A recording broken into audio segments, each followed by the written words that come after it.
Yes, we can start recording. Yeah. Also, Yeah, it stopped. It stopped. Yeah, we can just go on to the section. Sorry. May I ask for one question before start the Oh, okay. Okay. I will present the introduction slide and the Yes. chairperson, co-chairperson, and all of speaker may be introduced at the first of the opening or in sequential after each session. Yes. My question is, I and co-chairman have to introduce all of the speaker before start the session. Is that right? You can just introduce through the slides, just open it and with preface, and also you can introduce both chairpersons, and then you can have the disclaimer. Then you can share the chairmanship with Dr. Huang. And you can introduce the first speaker, and Dr. Huang introduce the second speaker. Then that's going on. And as a part of the Dr. Papatel, we will display his recording. I leave all the section to you. I think all the speakers they are now already online, except that maybe they don't have a chance to test their slides. But I think it's okay. Okay. We will start on time. Yeah. Okay. Okay. Thank you.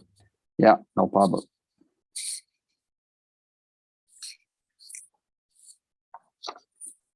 Hi, Professor Sumawang. Nice to see you. I'm Dr. Huang from Taiwan. Yes. Oh, nice to see you. Okay. Yes.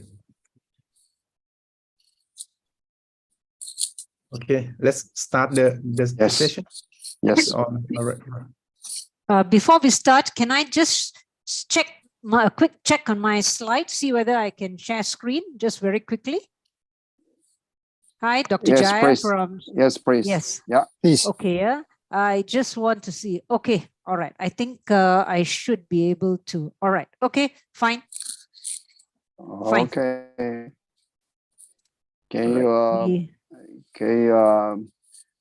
take me off now. Yeah. You can make a full screen. Can you? Okay. You make it full screen. Okay. All right. Okay. Yeah. It's okay. Oh yeah. Good, Okay. good. Great. Thank you. Yeah. Okay. No problem. Great. Yeah, okay. Thank you. All right. I'm ready.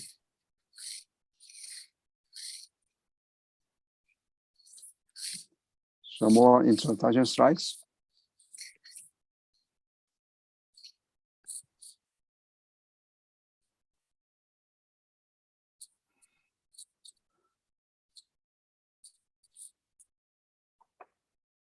Can you bring on the introduction slide, Timothy?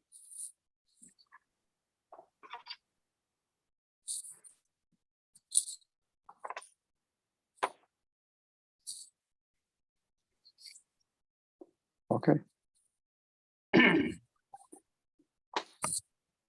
Okay.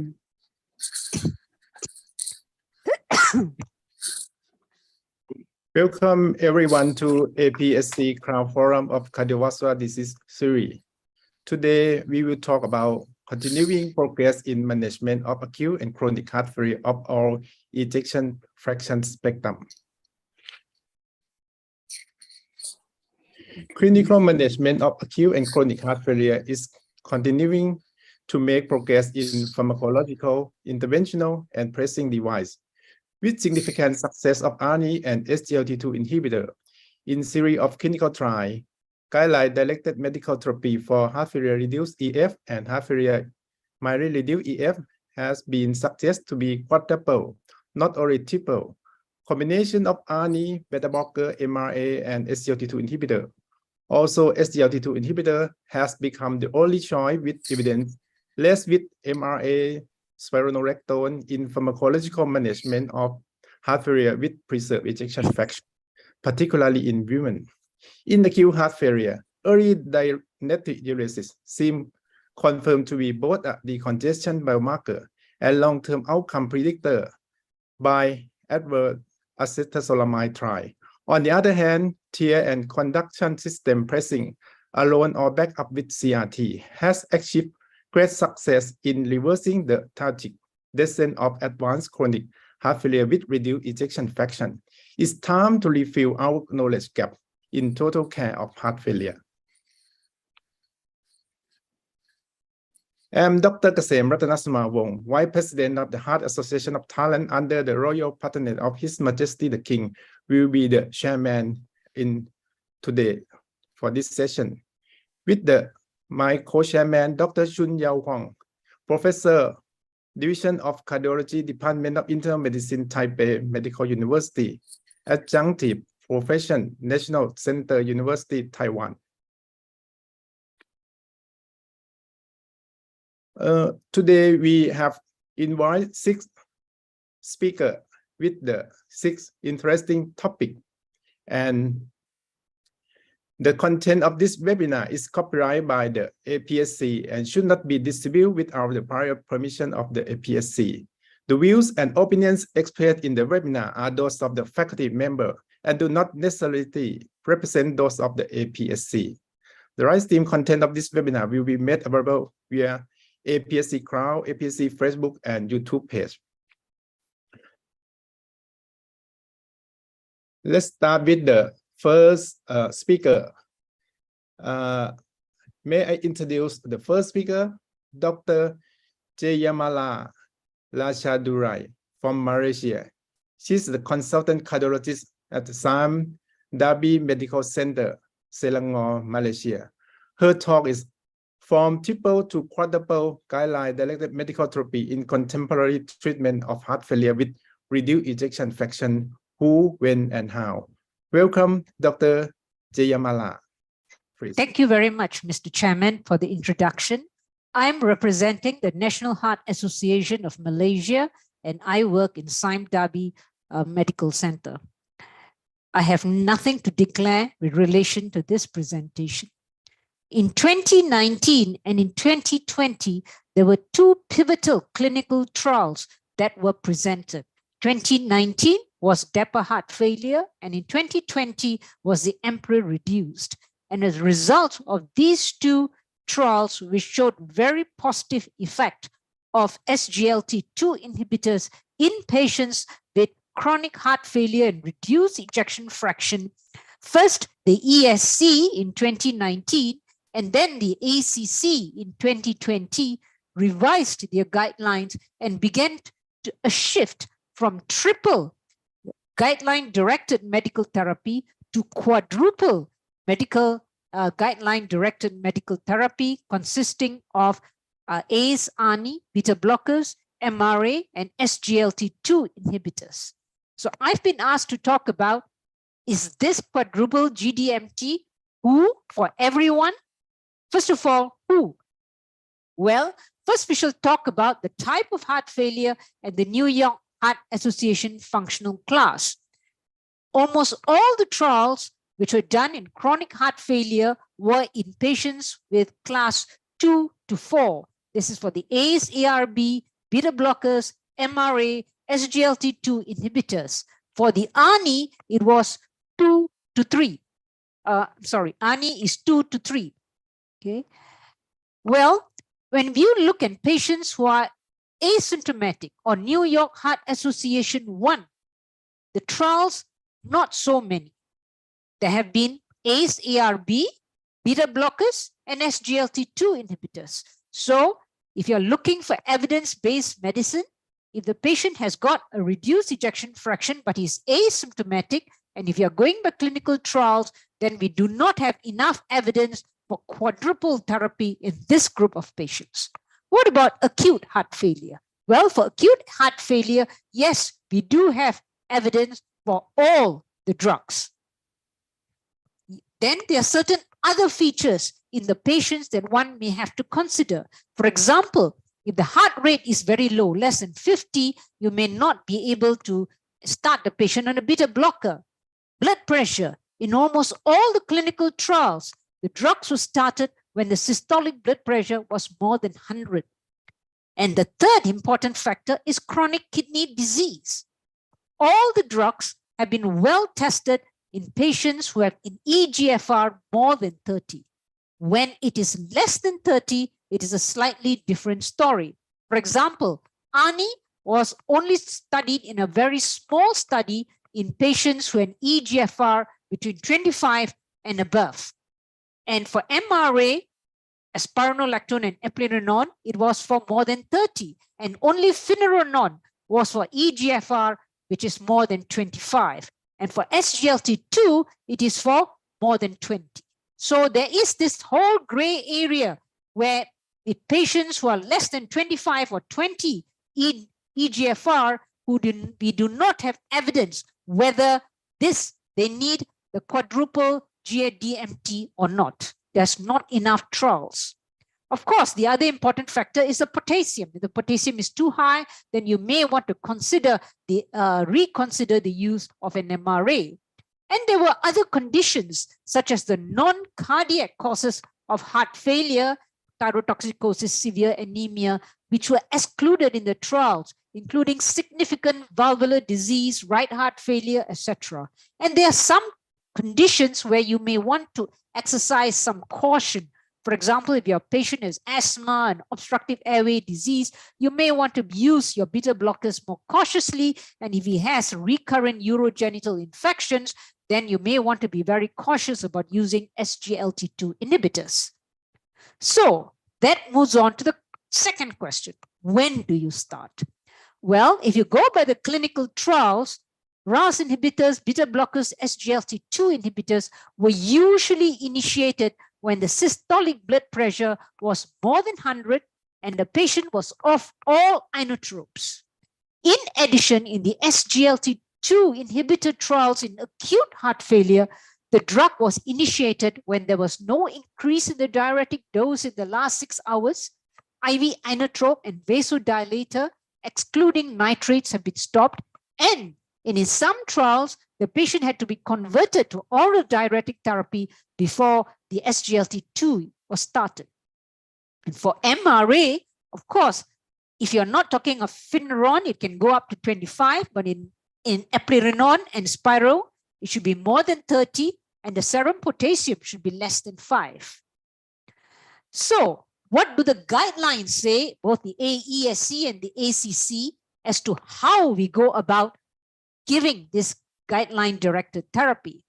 Both guidelines are similar in one way. They do not dictate how you're going to initiate and how you up-titrate and which medicine you're going to start with.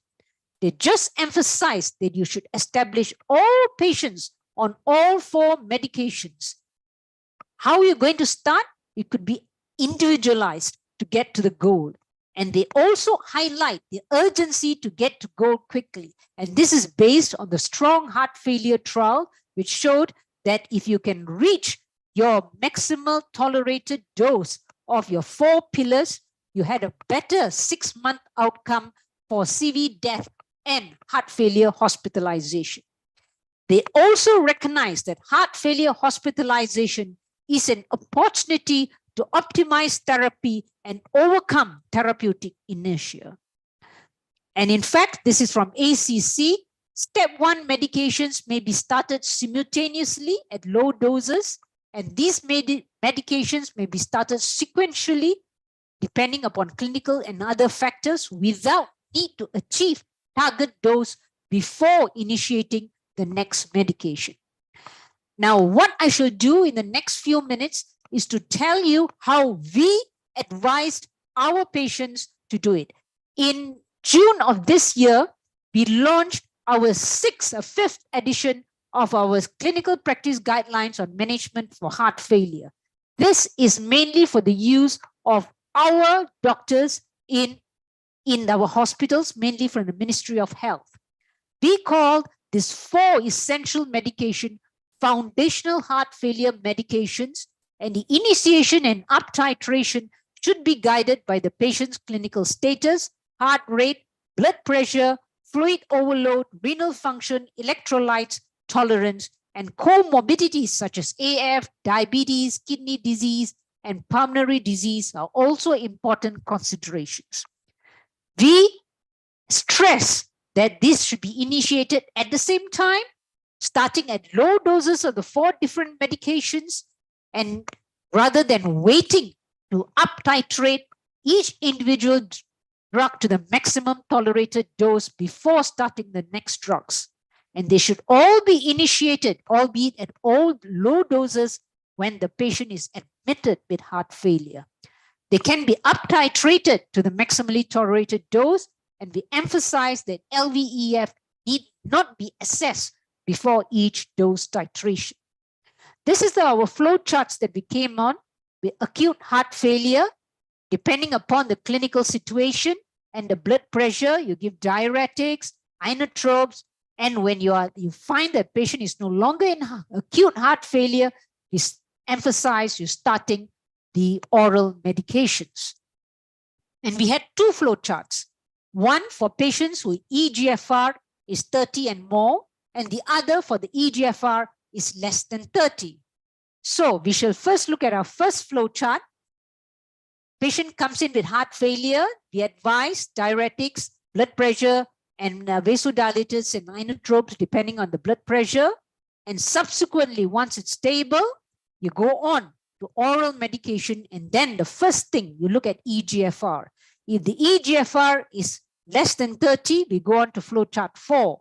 But if it's more than 30, then you look at the systolic blood pressure. And if the systolic blood pressure is equal to or more than 100, we advise that you start RAS blockers at 1/4 target dose, SGLT2 inhibitors or MRA at low doses. And we emphasize that there may be a need to down titrate the dose of diuretics when you initiate these two medications. If the blood pressure is lower, then you start the RAS blockers at a lower dose. The next thing you look for is lung congestion. If it is absent, then you start the beta blockers and you change IV to oral. But if the lung is still wet, you continue the IV diuretics till the lungs are dry and you start the beta blockers at a much lower dose when the patient is no longer fluid overload.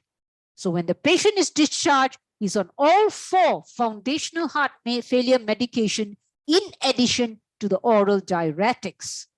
If his eGFR is 30, we follow the same chart, okay, depending on blood pressure. But before we move on, we emphasize that frequent monitoring of renal function is necessary.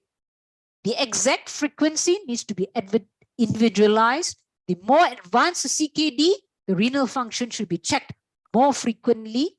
And you only have to reduce or discontinue the RAS blockers if other causes are excluded. If the serum creatinine rises by more than 30% or eGFR drops by more than 25% within 2 to 3 months of commencement or an increase in the dose of RAS blockers, and or the serum potassium is equal to or greater than 5.6. If the increase in the creatinine occurs after 3 months of commencement of the RAS blockers or change in the dose, then the dose of RAS blockers need not be reduced provided the serum potassium is less than 5.6. Okay, so if the systolic blood pressure is more than 100, yes, you start the RAS blocker at a lower, at 1/4 the dose, but the SGLT is full dose. But notice we do not advocate MRA because the eGFR is less than 30. And similarly, you start the beta blockers depending upon whether the lung congestion is present or not. So this group of patients go home with 3 rather than 4 quadruple triple therapy. We actually came up with a chart by one of our members telling patients, telling the doctors what 1/8 doses, 1/4 doses, and half doses for easy reference. Now, one of the important things is at the time the patient is discharged, we emphasize that the patient should be on all the 4 heart failure medications. They should be given a discharge summary and care plan. Unlike in an individual practice where you see the patient who is discharged, in our Ministry of Health, the patient when he's discharged is seen by a different group of doctors. And therefore, it's very important they have a care summary and a care plan, which they then pass on to the other group of doctors who are looking after him. And the follow-up visit, we emphasize that the discharge plan should be followed and the heart failure medication should be up titrated to the maximally tolerated or target dose as soon as possible within 12 weeks. And in each up titration, there should be a safety check of hemodynamics and renal function. And as outpatient, we also have a flow chart. How do you optimize the medication? So we start off with up titration of this, and we also give them a flow chart of how to up titrate it, depending on whether the blood pressure is low, the blood pressure is high, depending on heart rate, depending on AF, to facilitate how they're going to up titrate. They also important that they look and treat the underlying causes, CAD, valve disease, arrhythmias as necessary. And if the EF improves and is asymptomatic, or the EF remains low. Now, this is something we thought was very important. We emphasize that if the BP is more than 90, we accept. Heart rate more than 50, and accept. Serum potassium less than 5.6, we accept, provided the patient feels well, has good tissue perfusion as shown by the absence of giddiness, warm skin, and a stable renal function with good urine flow. So if the BP is 95 and the patient feels well, we accept. Do not down titrate the foundational medicine. If the BP is low, first reduce dose of diuretics if fluid overload is absent before you think about reducing the dose of RAS or beta blockers. Okay, and if the patient continues to be symptomatic, then you begin to have to explore the need for CRT. You may need to look for iron replacement, other drugs such as ivabradine if the heart rate is up and we still EF is low and the patient is symptomatic, then you may have to consider other medications and think about advanced heart failure. Importantly, you have to continue maximally tolerated dose of foundational heart medications, reduce dose to the lowest dose if fluid overload is absent, and in some patients, the EF is more than 40, 45, we have said that you may actually come off the diuretic dose. Optimize dosing and patient adherence, and here we emphasize of cardiac rehabilitation, patient education, exercise training to be continued in this group of heart failure patients, even as outpatient. Our CPG was drawn up, but these were the right members of the writing committee, and these were the group of external reviewers to our CPG. So from triple to quadruple GDMT, yes, there is a definite role in most, but some patients, you may have to settle for triple therapy. And I've gone through how, when, and how as outlined in our clinical practice guidelines in heart failure. Thank you very much.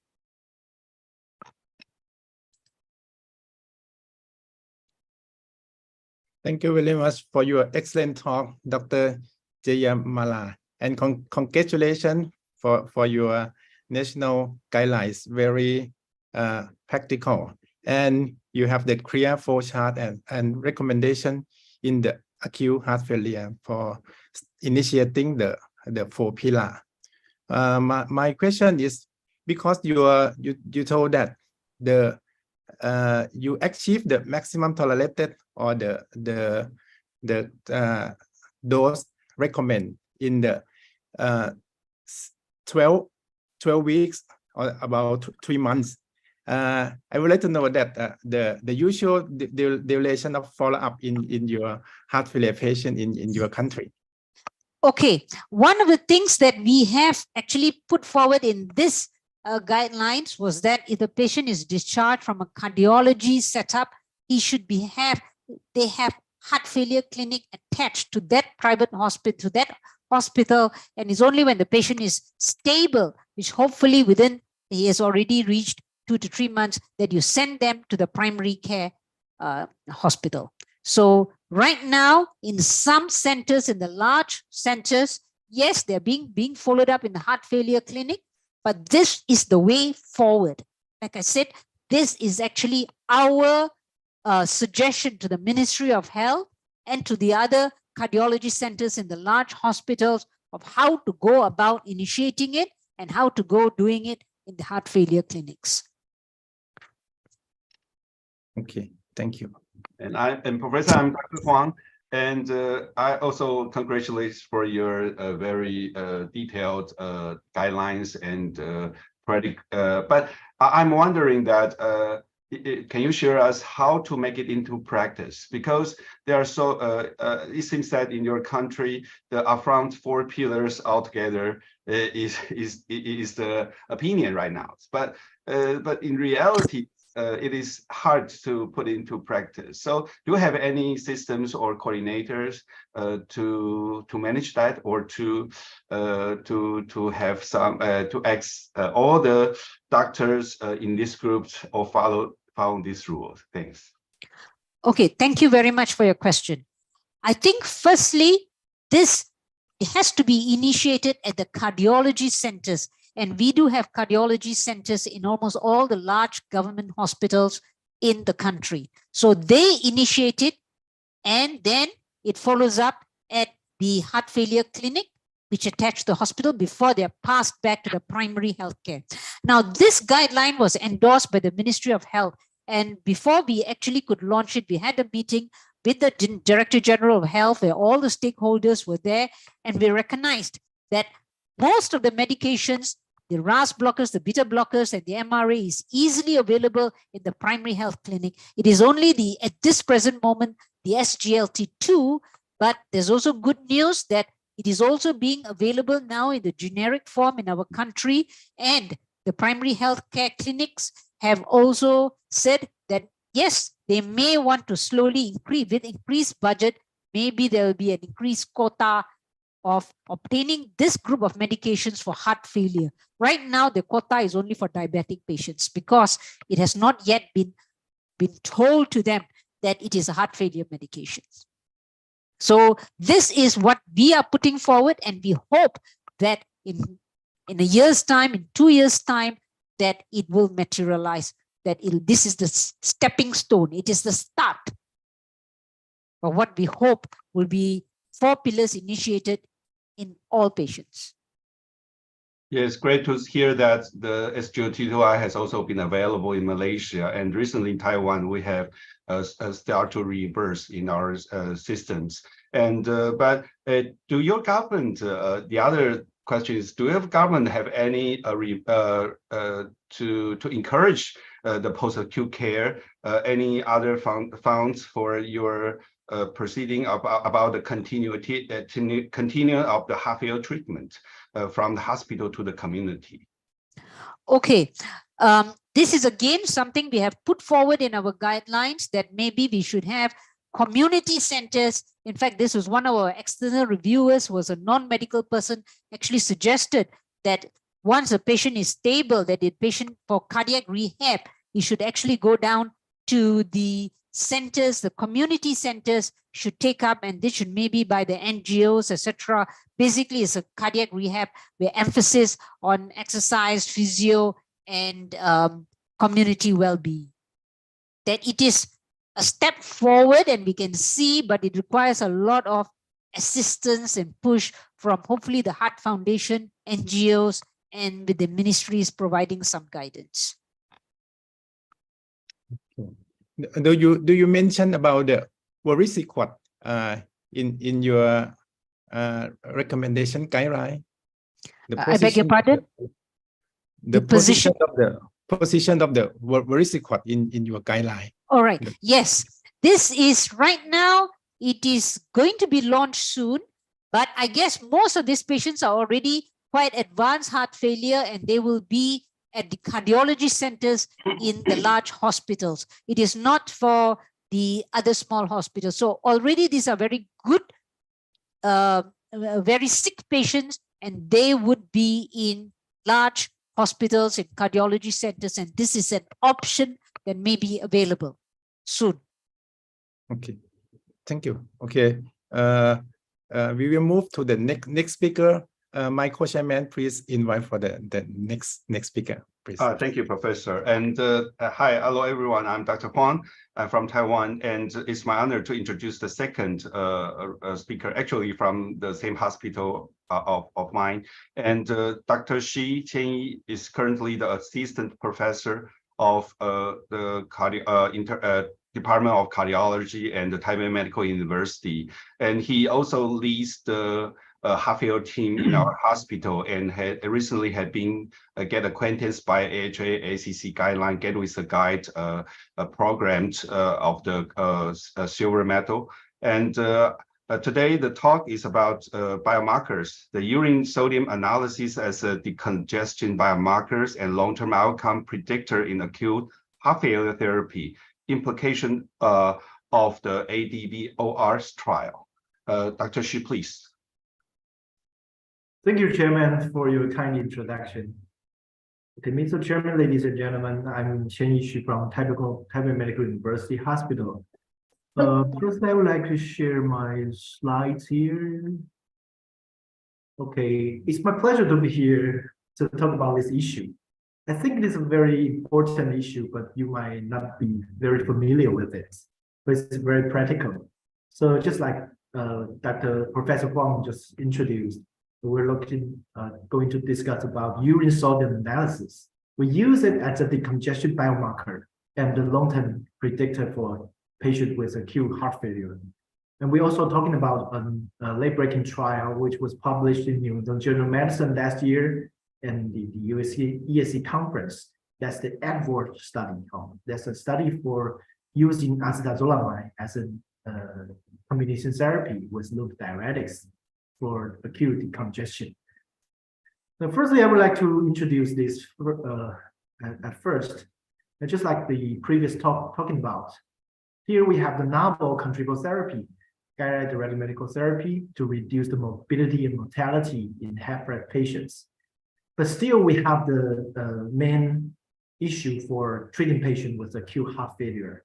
You have to make them full status being optimized.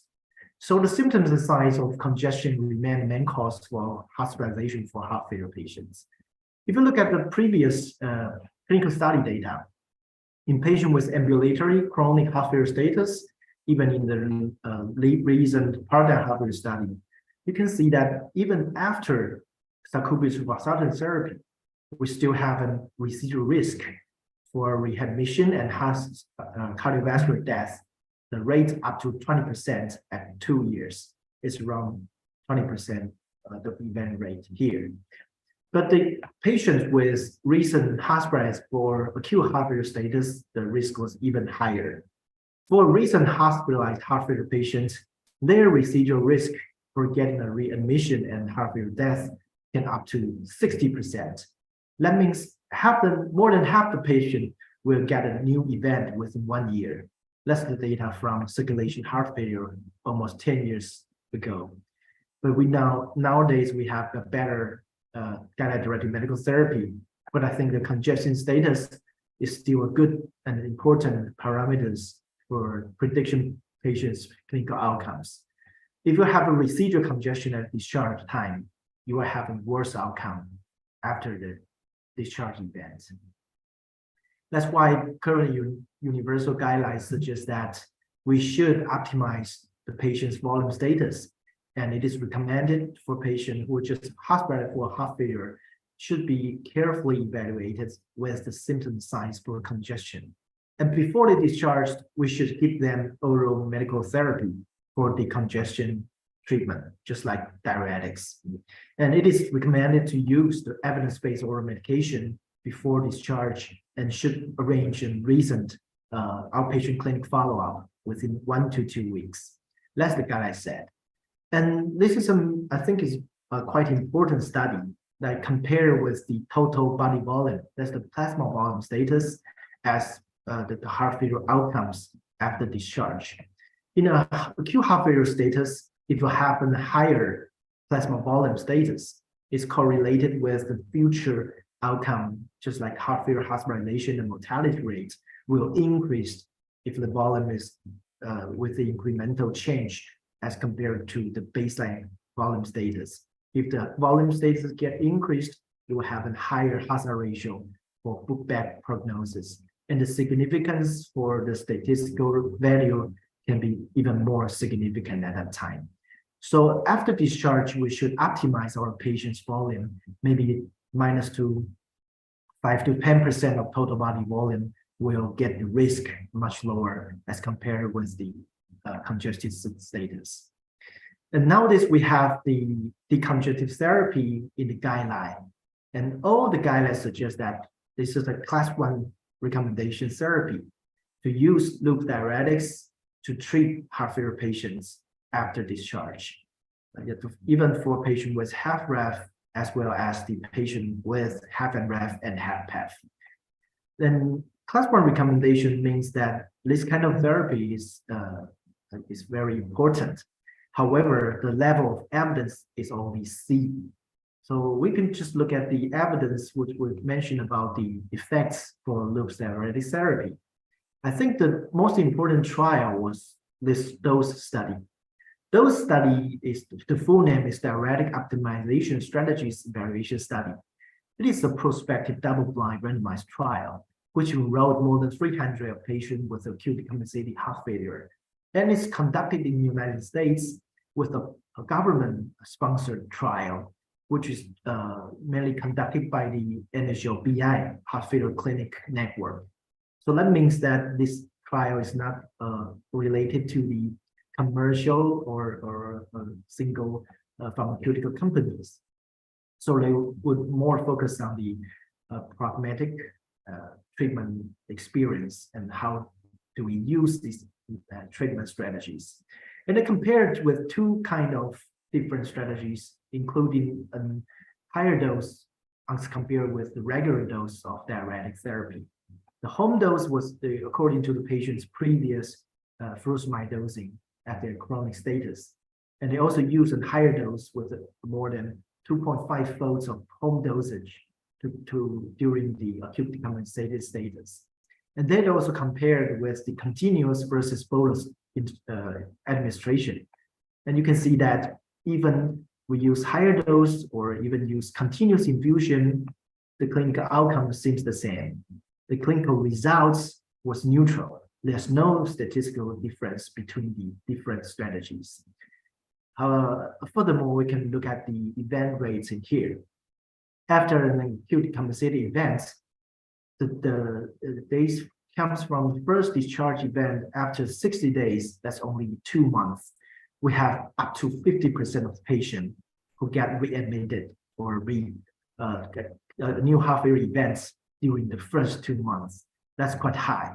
So we have to pay attention to this important issue. That is the diuretic treatment maybe not good enough at that status. And we also look at the secondary endpoint in the dose trial. The freedom from the congestion at the 72 hours interval. That means that after treating for this patient for 3 days, there were only 15% of the patients who got a relative optimized free status. I think that's another alarm for the physicians that do we treat those patients good enough? Maybe 10 years ago, that's not good enough. So we have to optimize our strategies and to treat those congestion status as soon as possible. So maybe we can think about why doesn't work very well. I think the majority, the major point is that the diuretic responsiveness is not as good as we expected. If you're using these furosemide loop diuretics to treat those congestive heart failure patients, maybe in the normal population, we have a normal diuretic response. We will expect the patient would have much urine output after a single bolus of furosemide administration. The urine output can be up to 3 liters per single bolus dosing.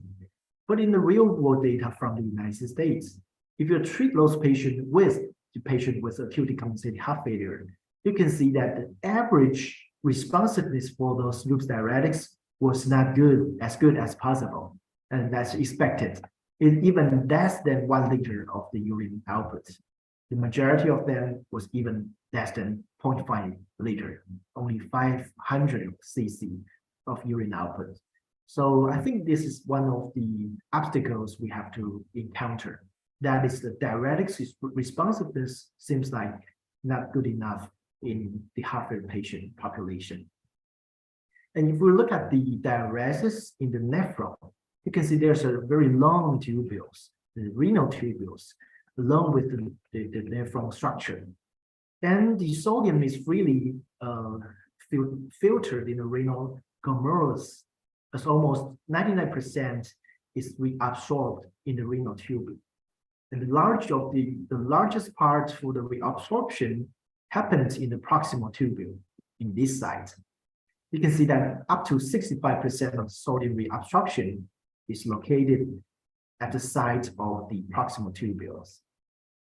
And in heart failure patient, maybe the proximal reabsorption level was even higher, up to 75%. And then we have another important structure over here. This is the ascending limb for the loops of the handy. And this is what the site for the loop diuretics works at. And 25% of the sodium was reabsorbed here. And over the early distal convoluted tubule, there's the site for thiazide diuretic works. And the distal convoluted tubule in here was the site for mineralocorticoid receptor works on. So if you use thiazide diuretics or spironolactone to treat those patients, the diuretic effects was relatively less than the proximal tubule site. So I think this is one of the reasons is we're using different kind of diuretics combination, but they were in the distal part and maybe less important part for natriuresis. And during the heart failure condition, you can see that loop diuretic is the cornerstone. It's very important. We can use that to block the ascending limb loop diuretics, sodium, potassium, and 2-chloride transporter channel. And during the heart failure status, the renal may adapt it for their sodium reabsorption process. So the sodium reabsorption amount for the proximal tubule will increase. So they will cause the loop diuretic resistance. And here is not only blocking the channel during the ascending limb, they also block the channel over the apical area. That's the macula densa area. So they can also influence the renal tubular glomerulus feedback process. If you block the channels in here, we will reduce the chloride concentration. Then they can make the macula densa to release more vasodilatation substance downstream to infect the glomerulus afferent vessels. And this nitric oxide and PGE2, the prostaglandins released from the macula densa, can influence for the afferent arterioles at the glomerulus. And then you will make more renin response and make the neurohormonal activation. So I think this is one of the process of diuretic resistance and also the pathophysiology, the virtuous cycle for patients in heart failure condition. So if you look at the clinical evidence, we think that the diuretic resistance is important. But if there's any markers or testing, we can make a rapid testing to make sure that the patient is suffering from or experiencing about the diuretic resistance. That will be very helpful.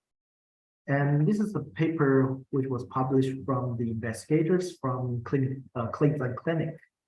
You can see that they used the single spot of urine sodium excretion at the level treating patient with acute heart failure.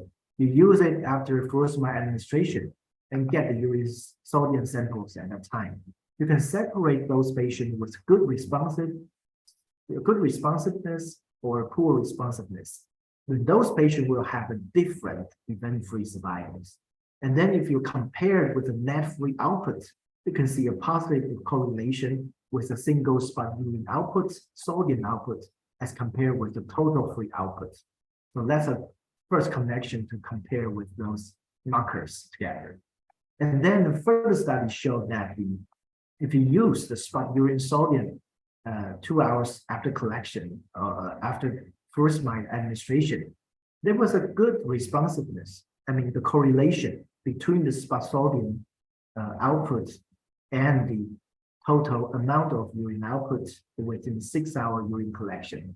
So the prediction area on the curve is very good, up to 0.9%, 0.9 to 0.92.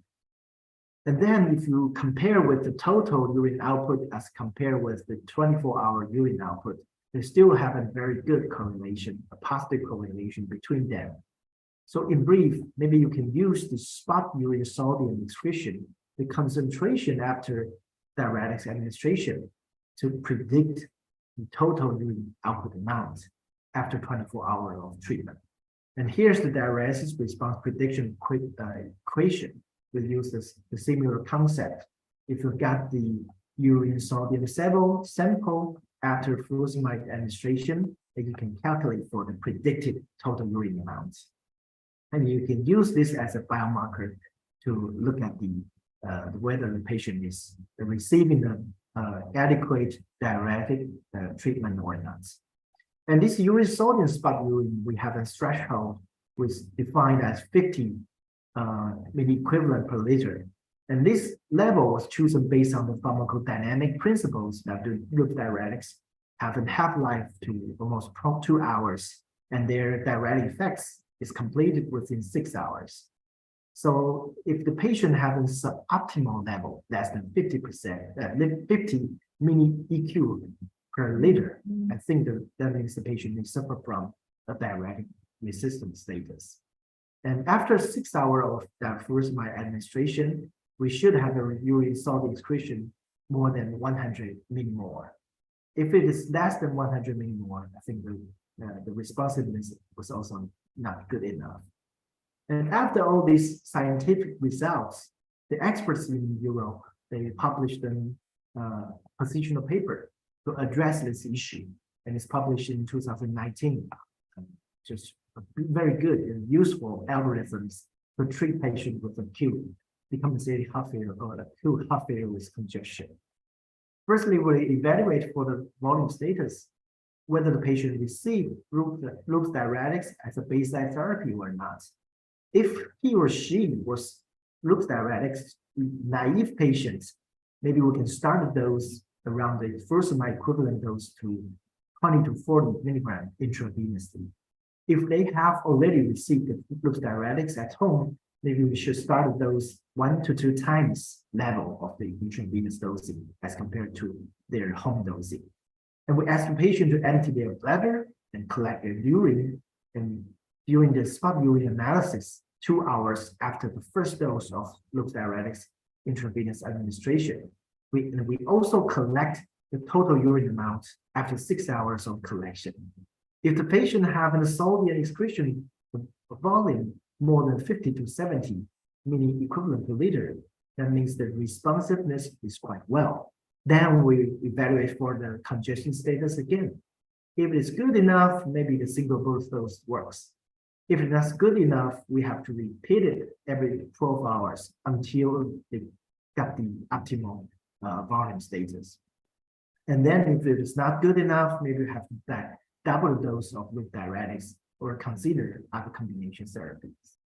And at the second day of the treatment, we will still evaluate for the congestion status, still evaluate for the first 24-hour urine outputs. If it is less than 3 to 4 liters, we have to double the dose and consider other combinations. The first line at the time was suggested to be thiazide diuretics, and the second line was acetazolamide.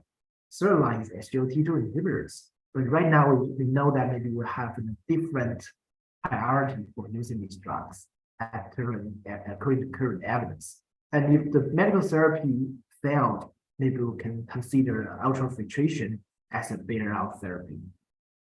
And this kind of recommendations were put into the ESC guidelines in 2021.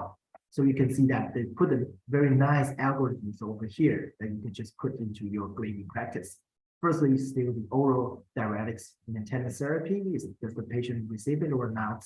If it's not, we can start with the usual dose. If it is already receiving diuretics, we have to increase the dose.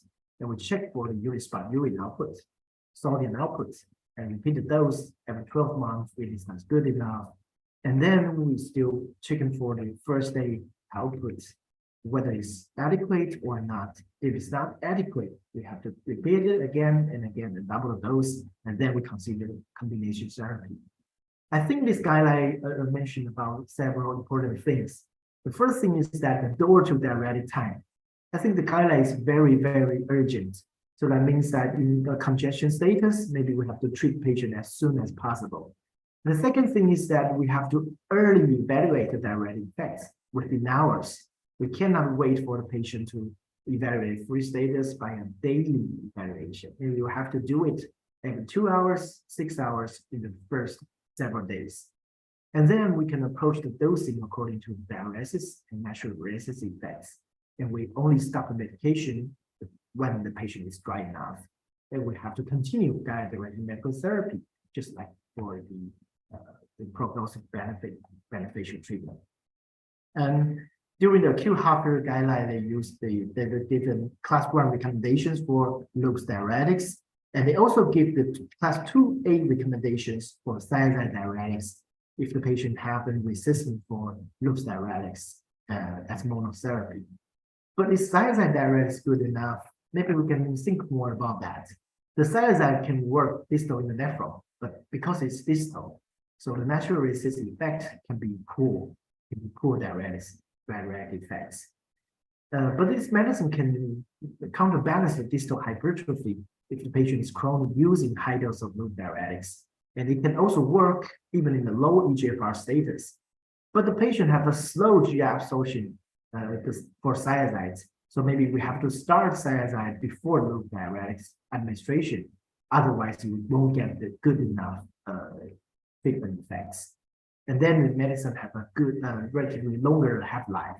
But last but not the least, you can see that thiazide diuretics, it doesn't work well with the prognosis variation. The thiazide seems to be a worse clinical outcome if you use it as a long-term treatment, because the clinical data says that.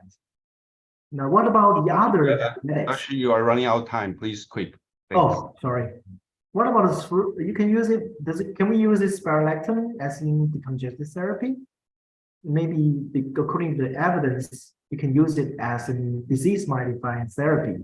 But if you use it as a decongestion therapy, you may feel disappointed because the data show that from the Athena heart failure trial, you use even a higher dose of spironolactone, it can work very well as a decongestion therapy, including the urine output and natriuresis effects or the dosing for the diuretic therapy with furosemide. It doesn't change at all. So maybe we can just why the guy just suggested for a spironolactone 25 milligrams per day is good enough. We should increase that as in decongestion therapy. So I think the main issue, just like what I mentioned, the diuretic resistance mainly comes from the drug you're using is not proximal enough, because the natriuretic effects and sodium reabsorption mainly happen in the proximal tubules. So if you use the loop diuretics, thiazide and spironolactone, they work too distal at the loop handy. So maybe we can consider another drug, let's say acetazolamide. It's working in the proximal tubules. It can make the sodium reabsorption be inhibited. And just like SGLT2 inhibitors, it just work at the proximal tubules. But 5% of the sodium reabsorption was mediated by SGLT2 inhibitor. And as acetazolamide can affect for up to 60% of the sodium reabsorption. And according to other pivotal trials, the small studies at early stage, you can see that if you combine the loop diuretics with acetazolamide, you will get a very nice, very good diuretic effects and natriuresis effects by using combination therapy. So that's why we have another big trial, another important trial, that's the ADVOR study, just like what I mentioned. The study is called acetazolamide decongestion heart failure with volume overload trial. This is the largest study for diuretic therapy nowadays. So it's published in New England Journal last year. Totally enrolled patients for more than 500 patients, and they conducted in Belgium. It's a Belgian local study, but they have a very, very nice and good clinical trial conduction. I think a high quality study. And those patients were relatively higher age. They have the condition of body overload, receive loop diuretics for at least 1 month, and have a high NT-proBNP more than 1,000. And then received the high dose loop diuretics as compared with the intravenous acetazolamide administration. And those patients were just because time is limited, we should just look at the results here. And the results showed a very promising and significant results. The primary endpoint was the successful rate for decongestion effects after 3 days of evaluation. You can see that even after a single bolus intravenous dosing, the diuretic effect is very promising and effective. For the placebo group, if you use only loose diuretics, 3 days of treatment only achieve 30% of the successful decongestion rate. But if you use the combination therapy, it can be boosted up to 42%, less than absolute 10% of incremental change. And if you look at the secondary endpoint, let's compare with all-cause mortality and the hospitalization rates were non-significant. So it's neutral effects, but the decongestion therapy it really works very well. So the relative risk for a successful treatment was they can gain a relative 46% of the successful rate. The p-value is dramatically and it's very, very prominent or very, very significant. And not only the 3 days of treatment interval, if you compare it with their successful decongestion rate at the time of discharge, we can achieve up to 80% of patients to get a successful decongestion therapy. So I think the most important issue is that this kind of treatment is effective, although it cannot translate to outcome at current states because the case numbers, the power is not good enough, it's not large enough. But you can see that safety outcomes seems to be neutral. It's a safe and effective treatment. So this is the detail in the journal paper. If you look at the subgroup analysis in different cohort or different characters, they all stay the same. And right now we're discussing about the different treatment effects across the ejection fraction spectrums. You can see that even using this ejection fraction divided by different kind of disease categories, you can still see the treatment effects was equivalent, is identical. So the overall treatment effect p-value is significant, and the treatment, if you categorize according to the ejection fraction categories, they were insignificant. That means that they were homogeneous. There's no interactions. Even you are treating patient with HFrEF or HFpEF, they all seems the same. They can reduce the rate of congestion and it can shorten the length of stay for hospitalization. So currently we can just put that into practice. First, we use diuretics and treat to sample the spot urine sodium output to see whether it's responsive or not. And then we can adjust the level. And this kind of approach will be proved in the future study. We have a 2 study where I make this clear. That's the pragmatic. Dr. Shi, can we just put into the conclusion because the time is sorry. Okay. It seems so many slides. Okay. I think the majority of the issue I have mentioned, future perspective will be mentioned later. Okay, so as a conclusion, I think ADVOR study showed that this is the largest direct study for acute decompensated heart failure patients. So this trial is successful. I think the beneficial is generally consistent across all specific subgroups. So this kind of treatment with the combination therapy with acetazolamide will produce more diuresis, natriuresis to shorten the length of stay, and maybe they can make the patients to reduce their residual volume overload with the number need to treat down to 6. That's very, very significant results. And the clinical outcomes can achieve a very nice results. You just compare with the 10 years ago, the dose trial. And then the ADVOR study also support that you can use acetazolamide as a cheap and very easy to use, safe to use drug to make the patient be optimized the volume. And this is a conclusions from the principal investigators in the ADVOR study, the Dr. Mullins. They put this figure. That's the recommendations from the European guideline. Has one recommendation for loose diuretics, has 2-way recommendation for thiazides. Maybe in the future, we should put acetazolamide with a class 1 recommendation as a first rescue therapy for patients with diuretic resistance. Thank you for attention. Okay, thank you, Dr. Xu, for your plenty of information for us. I think the sodium is very important, but I'm afraid due to the time strain, we don't have time for further discussion. So let's move on to the next section, please. Professor Natawangsumangu. And the next speaker is Dr. Fawad Farooq from Pakistan. He's the professor of cardiology, intervention cardiologist from National Institute of Cardiovascular Disease, Karachi, Pakistan. His talk is MRA in acute and chronic heart failure with all ejection fraction spectrum, how far evidence go. Welcome, Dr. Fawad, please.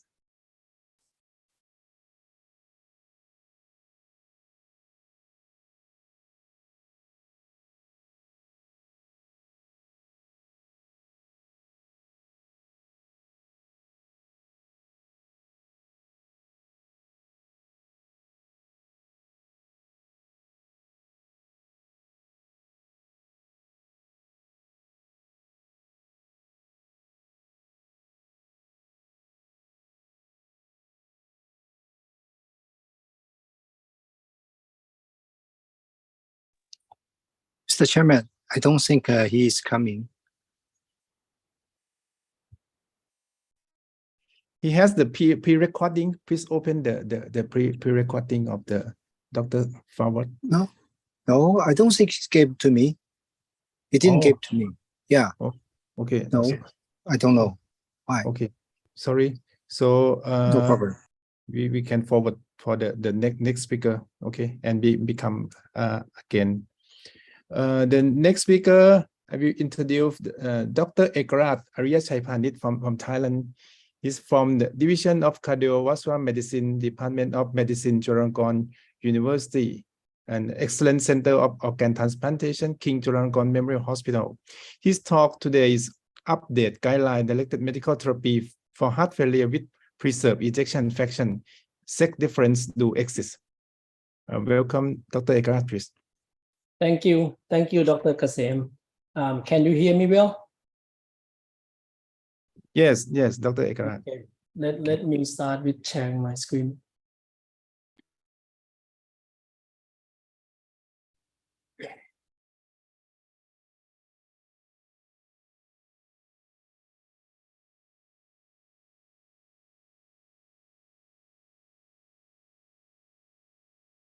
Could you confirm that you see my slide?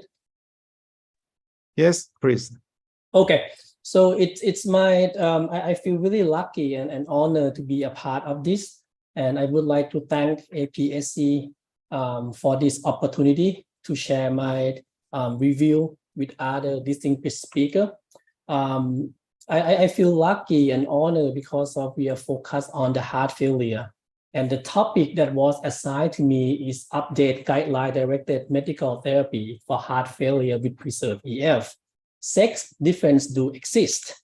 The topic is really advanced and thought-provoking, but it's something that we need to think about as we go forward. The sex difference, gender different equality is a topic that really in trend in the society and the medical field. Just to start it off, is actually currently there is no gender-specific recommendation on major heart failure guidelines for heart failure preserved EF. This is actually disappointing.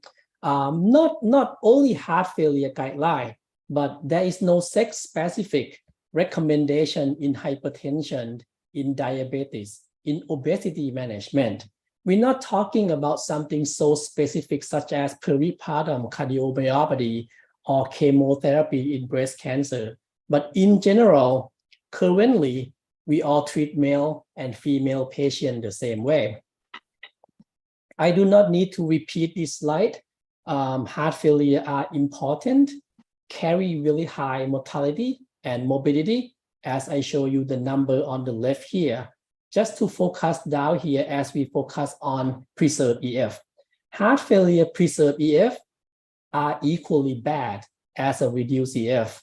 Long gone the time that we say, oh, the patient has EF of 10%, really scary. The patient with EF of 40 or 50 or 60% have the same outcome. The data of our hospital, which published recently by Dr. Kolowitz, he's one of our fellow. In our cohort, the heart failure preserved EF actually have worse outcome if compared to reduced EF. This result consistent with some cohort, and some cohort at worst preserved EF and reduced EF has the same bad outcome. Preserved EF are important as the incidence is rising over the last couple of decades compared to reduced EF, which the incidence were lower over time due to better taking care of heart failure, acute coronary syndrome and coronary vascular disease. The heart failure preserved EF is the disease of the elderly. We were told the same way, the same statement many times, right? An old lady with hypertension, atrial fibrillation, many comorbidities finally have a heart failure preserved EF.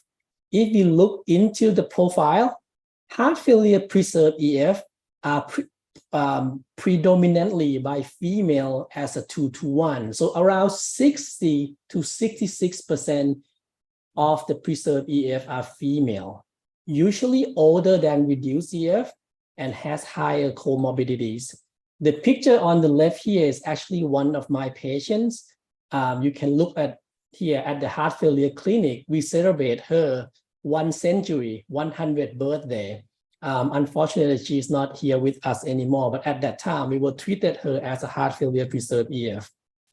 I mentioned there is no sex-specific guideline, recommendations.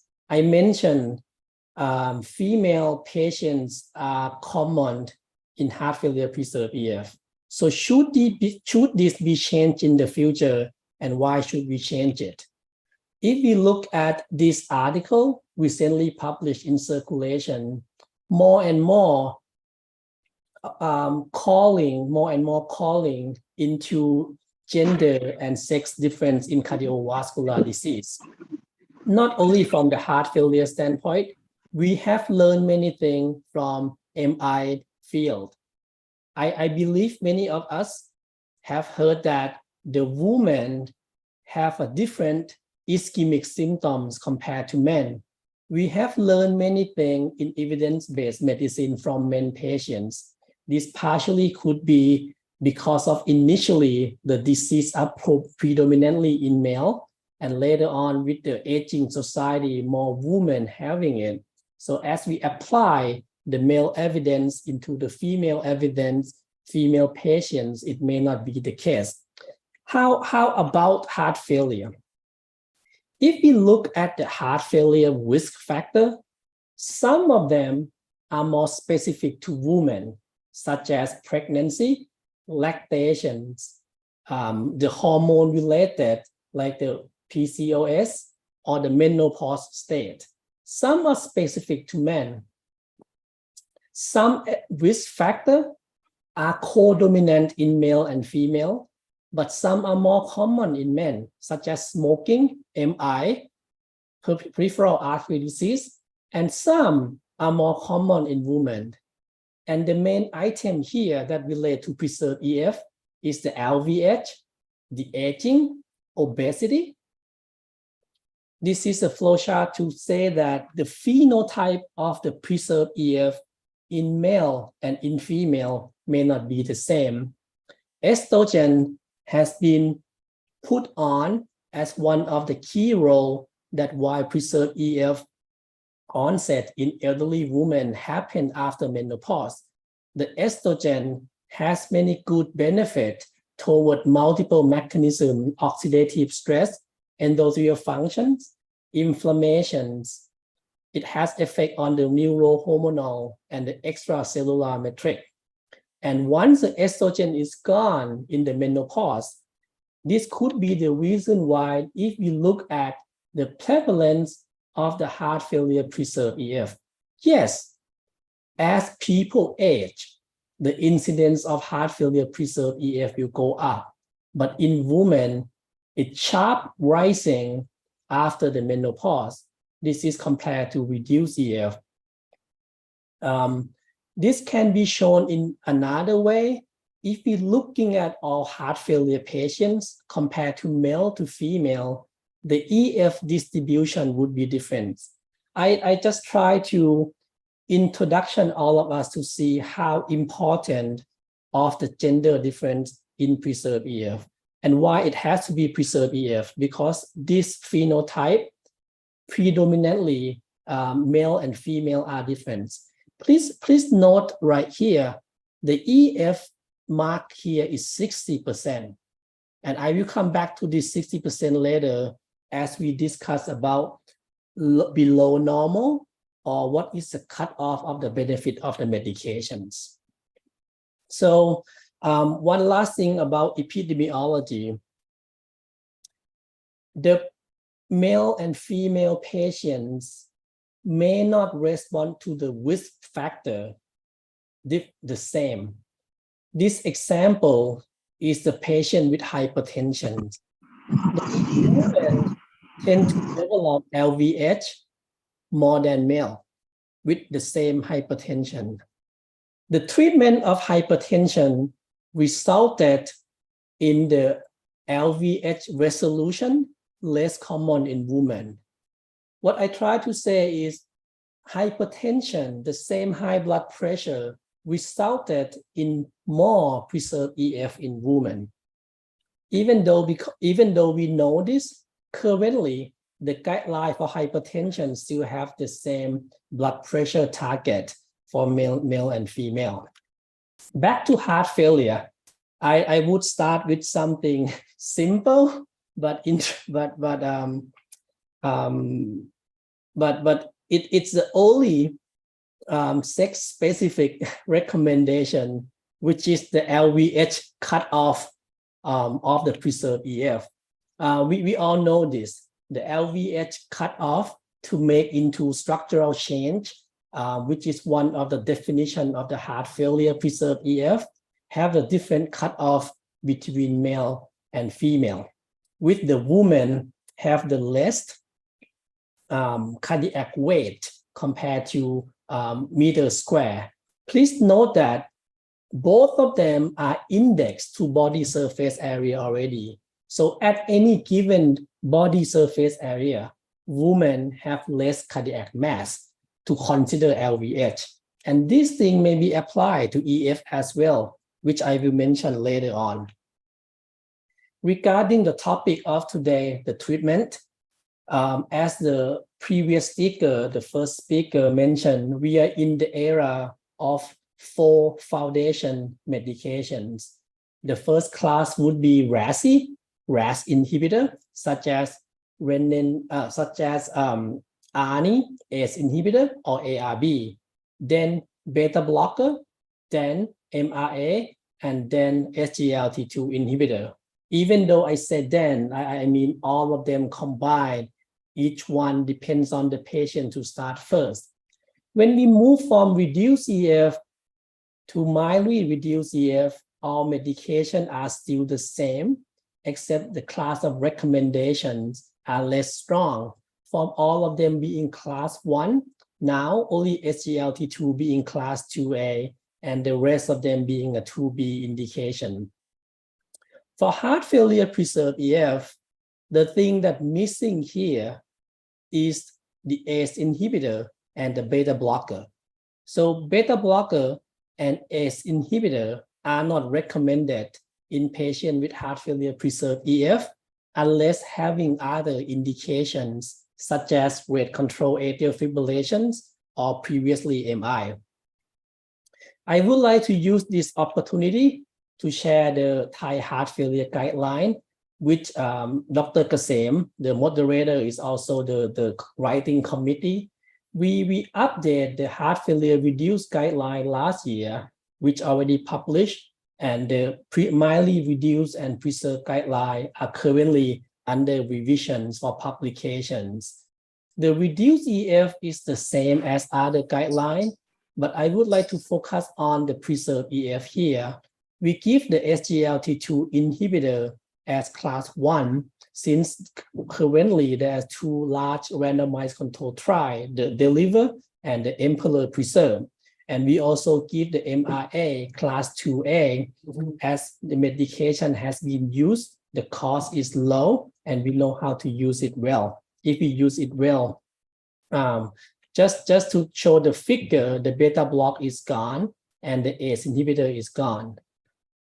So to answer, does the gender difference exist? We have to go into the subgroup analysis of the landmark trial. I will go through one by one of each of the main treatment of the preserved EF. Start with the SGLT2. The main trial for the dapagliflozin is the DELIVER, and you can see that when we separate the patient into male and female, even though the female patient, the line across one like this, we have to look at the P interaction between these two. The reason that the line is longer is because the sample size is lower, and the P interaction above 0.25, meaning that the benefit of dapagliflozin is not different between male and female. For the Emperor Preserve, the heart failure trial of the empagliflozin, the same result can be drawn. The male and female patients does not have a significant difference of the effect of empagliflozin. So we can make a conclusion that there is no gender difference in benefit of SGLT2. I would like to make one small point. Even though preserved EF is more common in female, in randomized trial, the female patient is still minority when they enrolling in the trial. Somehow more male patient is enrolled. Most RCT have female patient around 20%. In preserved EF, it's going up to around 30%. But given that the nature of disease has the female patient of 60–70%, this is something that may need to be changed in the future. Both landmark trial has a separate article to report into this. The P interaction is not significant.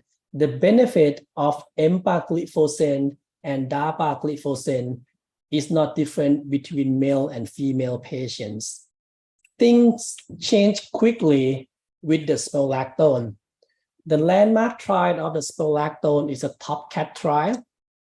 The figure on the left showing mortality, benefit of the treatment, the red line being women, and the blue line being male patients.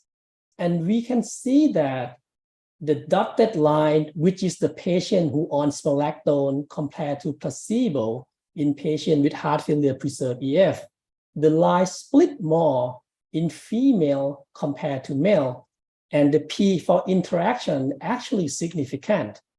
So this trial make the conclusion showing the evidence that spironolactone in heart failure preserved EF in women can decrease mortality, but not in male.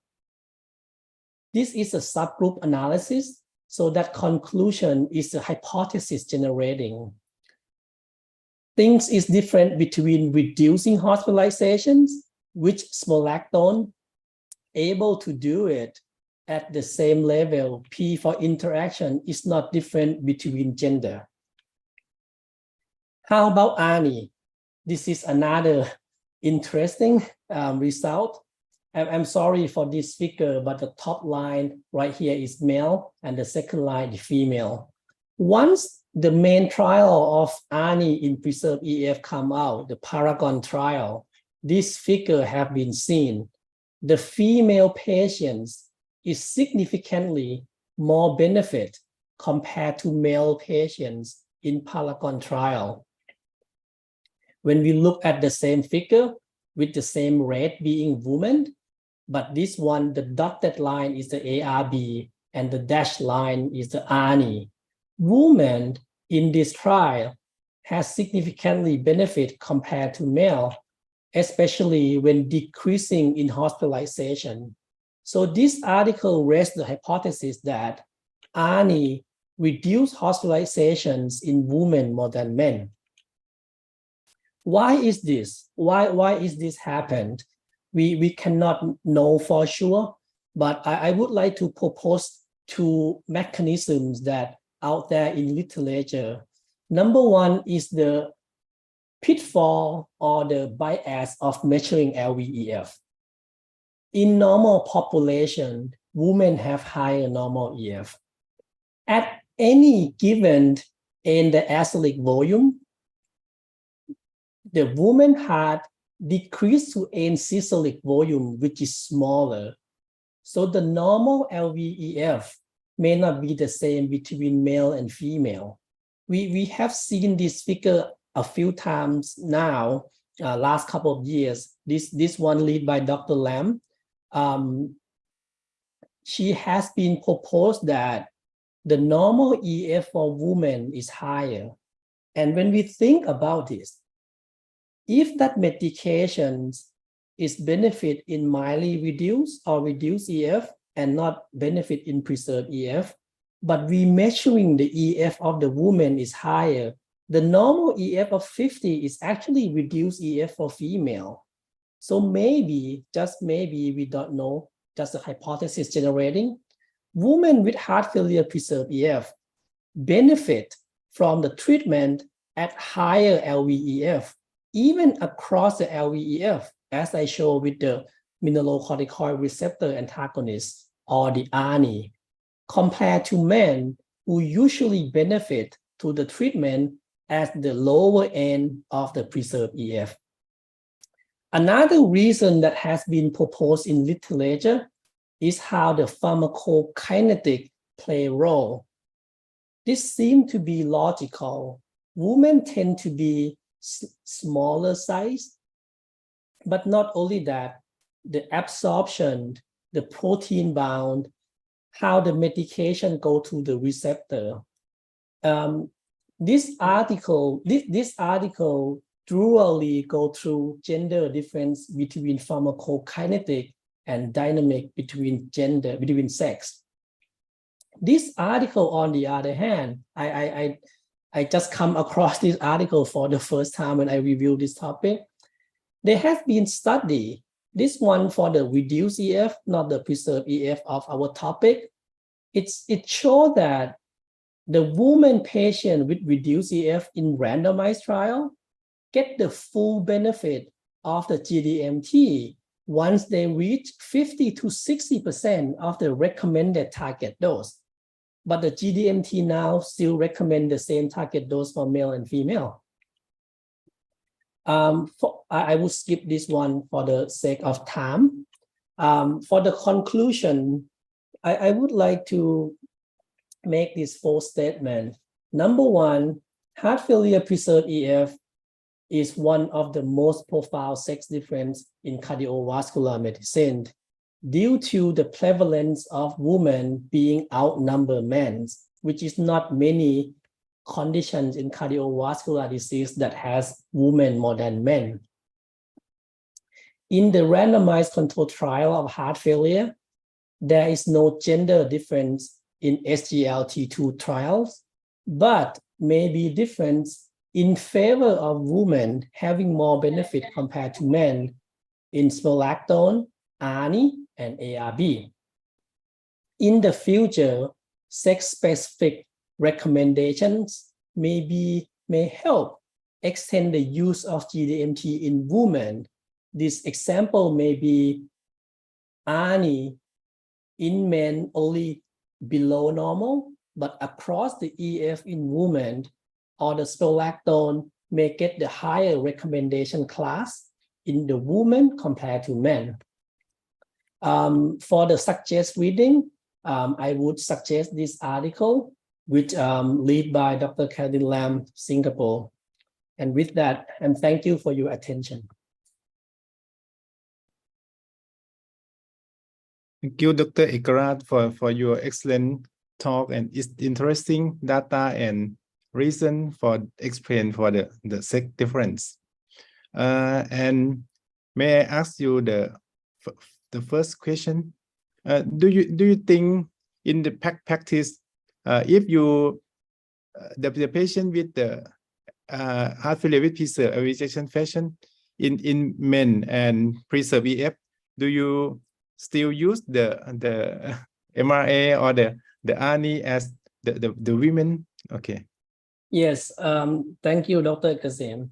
As we come from many countries and regulation may be different, but in my practice, since the Paragon come out, for ARNI, when the guidelines say it most benefit in lower end of the LVEF due to the interaction that we see at the EF of 57%. I always question why no one talking about the male and female difference just above on the same page. So I typically push more in women to switch from ACE to ARB. I'm sorry, from ARB to ARNI in patient with preserved EF. I did not go into this, but there are also some evidence showing that because of the pharmacokinetic, the woman may have more adverse effect of all these medications. So we have to balance that as well. But in general, I tend to believe that we have to do more for the women in heart failure preserved EF. Thank you. And my question, Professor Huang, do you have any question? Thank you. So let's go on to the next speakers.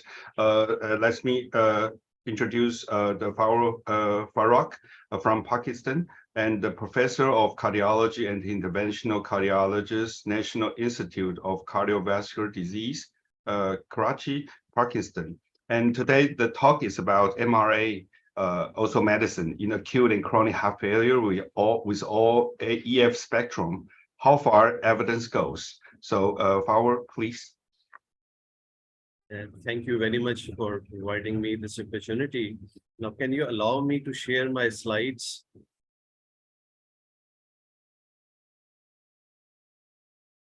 Please go ahead. Okay, thank you.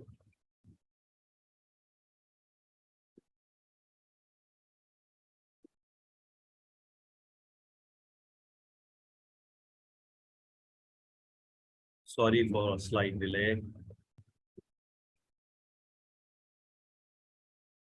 So my topic was to Please make a full screen. Yeah, I'm just about to make it.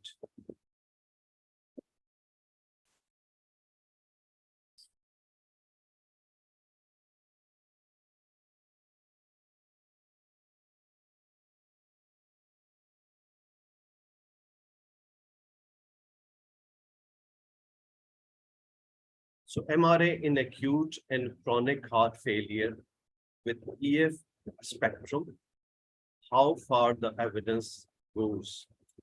So we got some hints from the previous speaker regarding MRA, although it was a difference between male and female from the top cat in preserve. But I'm starting things with slight basics in a way that if we come across the definition of heart failure starting from 2001, although even this definition was hinting towards a very broad spectrum of this disease, considering any disorder which impairs the ability of ventricle to fill with or eject blood. And it was further elaborated in the latest definition that heart failure can be defined as an abnormality of cardiac structure or function to failure of the heart to deliver oxygen at a rate commensurate with requirements of the metabolizing tissue, despite normal filling pressure or only at the expense of increased filling pressure.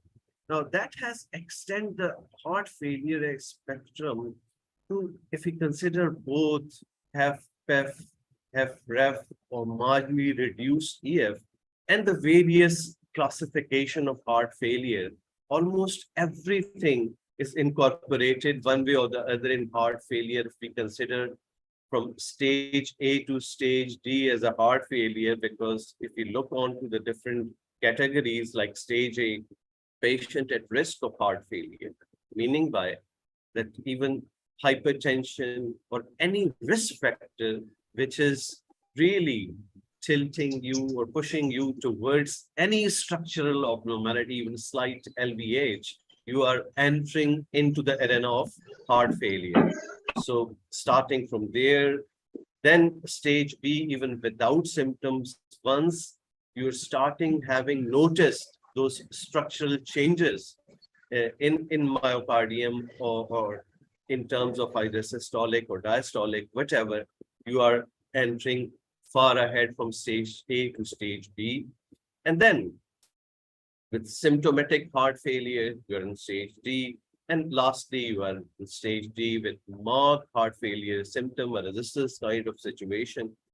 Then stage C is further elaborated, a symptomatic heart failure patient, into various trajectories in terms of their clinical presentations, new onset, resolution of symptom, that previously you had symptom and now you are totally symptom-free, persistent, ongoing, and worsening one way or the other in spite of doing everything. It's really deteriorating and you are on a downhill to have the heart failure situation and maybe entering into the stage D. But that's the classification according to the risk status and your in terms of symptoms and your deterioration or improving, or so a very wide in terms of your clinical assessments. Now, if we look onto the diagnostic algorithm, again, if we classify this heart failure on the basis of ejection fractions, because although now, apart from ejection fractions, you have to really make a case of heart failure by showing the evidence of increased filling pressures as well, which is the natriuretic peptide, NT-proBNP, then echocardiography, and then determining that cause, precipitating, and ejection fraction, the level of EF. You can classify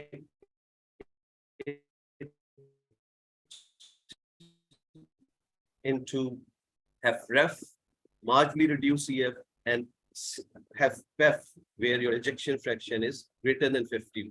So I have a various kind of classifications, first related to your risk factors and symptoms and deterioration. And now it's purely basis on ejection fraction, how your EF is like, and then you are really classifying according to that situation. And certainly this classification, ejection fraction based pathophysiology is different. In low ejection fraction, where you are mainly compensatory mechanism acting on and really providing you a compensatory, and then overshooting in that situation, you take care of those compensatory mechanism and titrate them to a level where they should be beneficial.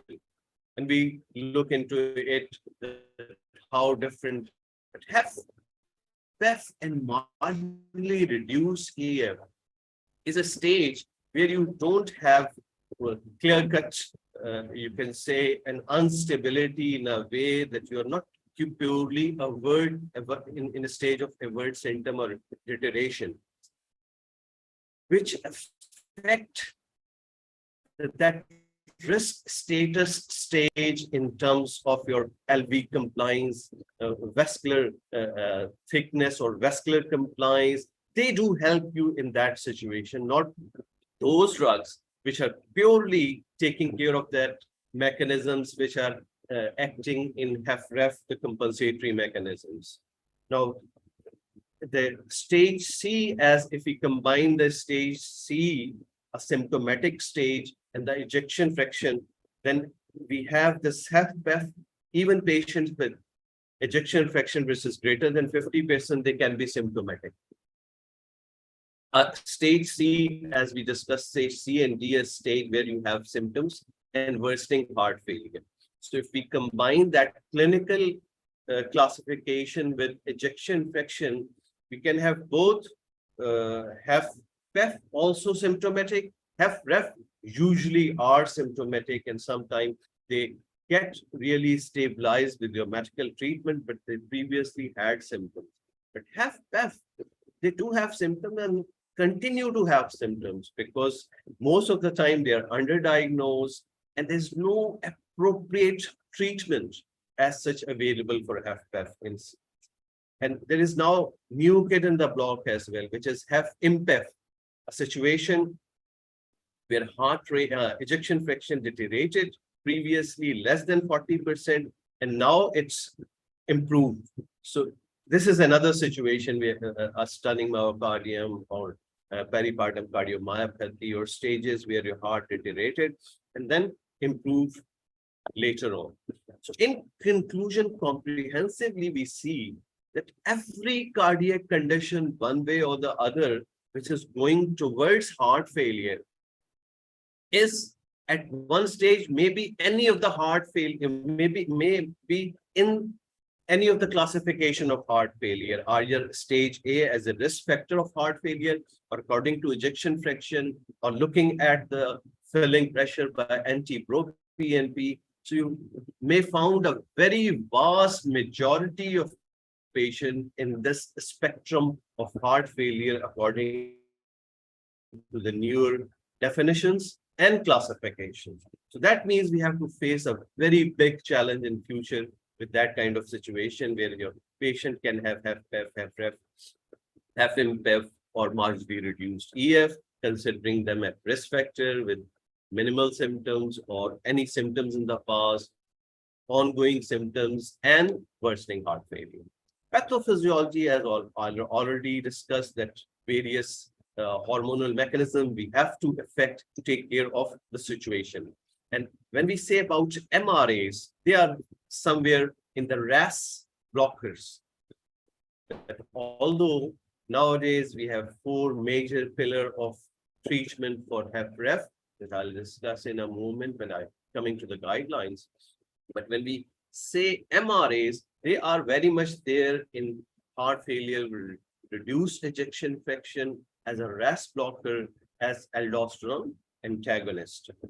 And we all know that MRAs blocks a receptor that bind aldosterone. The different degree of affinity may affect some other steroid hormones, especially the corticoids and androgens. And androgens may create problems in a way that gynecology and other, but newer MRAs, which are most selective in that actions, have lesser side effect as compared to the previous older one. And now we have, with landmark trials, support the 2 major MRAs, spironolactone or eplerenone, as almost a class 1 indication in heart failure with reduced ejection fraction. But the only thing which we have to look for when we are using these drugs in our patients for sake of potassium and their renal function deterioration. These 2 things are very important, especially when your patient is already on one more RAS blocker, which may be either ACE or ARB. So MRA addition should be very well monitored, especially in the patients who have renal deterioration or renal compromise. Evidence behind landmark trials, we all know, if we are considering or taking into account HFrEF, the things started with rails, but the only issue with rails trial was that the patients were already taking ACE, diuretic, and plus minus digoxin, not on beta blocker. So there were some concern that really the RAS blockers may be beneficial if the patient is on beta blocker as well. But there was enough evidence to suggest MRAs as a second-line agent after beta blocker and ACE inhibitor in the previous guidelines after this rails trial. And we do use it in other situations apart from that, in hypertension, other because of their actions on blood pressure and disease modifying effect on taking care of fibrosis and other And that was the conclusion in a way that blockade of aldosterone receptor by spironolactone in addition to standard therapy substantially reduced the risk of both morbidity and death among patients with severe heart failure. And the only issue was that the patient was on just ACE and loop diuretic. Patient were not taking beta blocker, but a good number, 1,663, and it was a randomized controlled trial with good outcome in a way that the spironolactone have almost 46% or death from any cause mortality, 35% in the spironolactone versus 46% in the placebo group. It's an old trial, maybe known to all of us, and we are implying it on our clinical practice as well.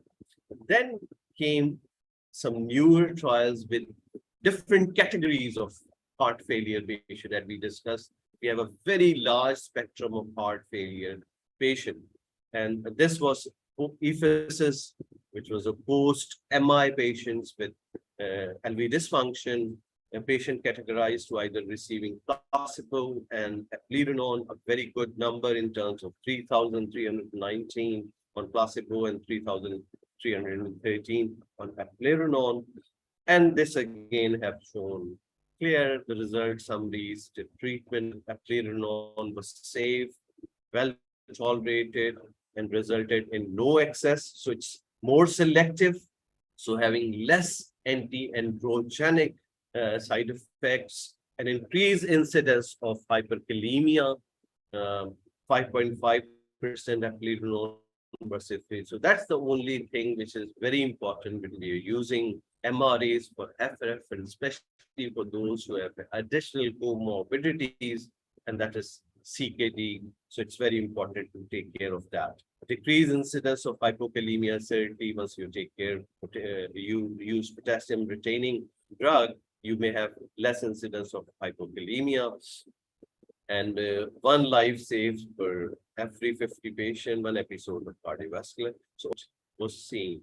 Similarly, in mild heart failure patient, the emphasis heart failure trial on eplerenone again, NYHA2 heart failure patient, 2,737 patient, less than 35% EF, placebo, eplerenone, and eplerenone up to the maximum of 50 milligram daily, composite of death, cause, and heart failure, primary outcome, and results were again in favor of eplerenone versus placebo in terms of relative risk reduction, hospitalization for heart failure or death from any cause.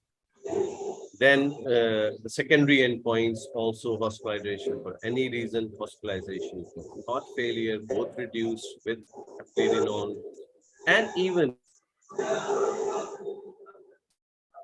failure with mild symptom, addition of eplerenone to recommended therapy reduce the incidence of new atrial fibrillation by 42%. That was a subgroup of patients which has shown benefits in arrhythmias reduction as well. There are few other small studies in relation to use of MRAs in hypertension, as we know that they do regress LVH, take care of fibrosis, some disease modifying effect, and may reduce blood pressure as well.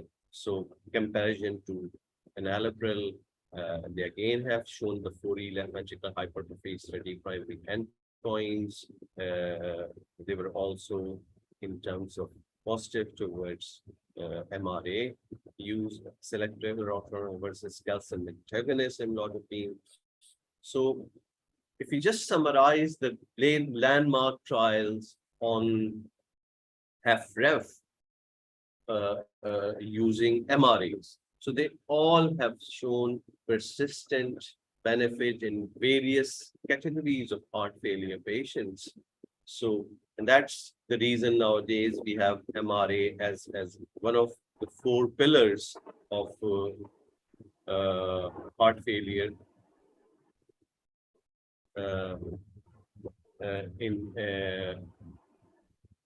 And then some evidence, as previous speaker do discuss regarding TOPCAT trial that was in heart failure with reserve ejection fraction. So it was used the spironolactone in that situation as well. And the results or summaries, if we just look at this for sake of time, I'm just skipping the details. If you just look on to the summary, spironolactone versus placebo. So treatment with spironolactone did not alter the primary composite output, but reduction is heart failure. Careful monitoring of potassium and creatinine. Who shows some benefit in patients with HFpEF, but not really fulfilled in a way that it was beneficial in HFrEF patient by means of those rails, emphasis and ephesus trial. So that's why we just quickly go through the guidelines present suggesting the use of, that was 2016 guideline when they were used as a second line sequential drugs after ACE, ARB and beta blocker. MRAs, we used to offer MRAs after that. And similarly, ARNI after that, if our patients are always having ongoing symptoms in spite of these drugs. But now the scenario has changed according to the latest newer guidelines. When you're treating a HFrEF patient, you have to start with these four pillars as early as possible, which comprises of one RAS blockers like ACE-ARB or maybe a combination of ACE-ARB and neprilysin inhibitor, ARNI, beta blocker, MRA and SGLT2 inhibitor. These four in patients with equal to or less than 40% should be started straight away. So we all agree with evidence available that MRA should be the part of treatment in every HFrEF patient, considering his risk status, especially the CKD, and we'll go through with a case scenario at the end of presentation to see where we can approach. We have to be very cautious using MRAs. And similarly, if we look on to the preserved ejection fraction, even in 2017, it was like 2B to use MRAs, and evidence available was the TOPCAT there. And the same kinds of situation exists now. So with the passage of time, we have seen that MRAs has gone a higher rank in HFrEF patients as compared to the HFpEF patient. We don't need more evidence in that area to really advocate MRAs as an obligatory like drug to be used in HFpEF. So the latest guideline suggests them again as 2B in patient with mildly reduced EF. You can see here.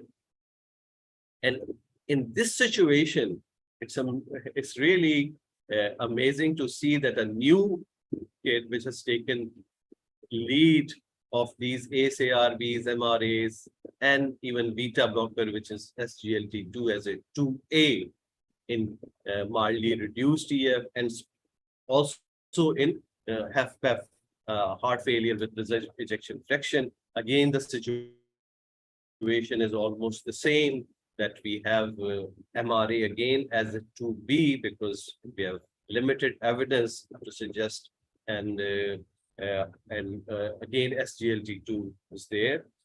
And just the important thing is to how to incorporate these drugs into your heart failure armamentarium. I'm just about to finish. I quickly go through these slides. That important thing to look for: heart rate, blood pressure, atrial fibrillation, CKD, and hyperkalemia. These four combinations with different set of status of the patient we have to apply to our patients. And certainly in this, we have to look for how much blood pressure or heart rate or renal function, potassium status do we have in our banks. And if you look onto the MRA, it has very much benefit in relative risk of death, hospitalization. But the only issue with MRA use is to look for potassium status and the kidney function. just providing you a scenario, 75 years old, 130, 80, 75, potassium 5. So these are the kind of patient where you have to be very careful. Potassium at upper limit of the normal and reduced GFR.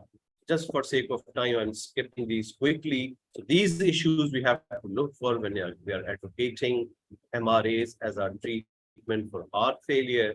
So in conclusion, multiple evidence-based guidelines have been updated and provide the most current recommendation regarding the management of heart failure. These 4 drugs are there for every patient with HFrEF, means ejection fraction less than 40%. So MRA should be there in our treatment.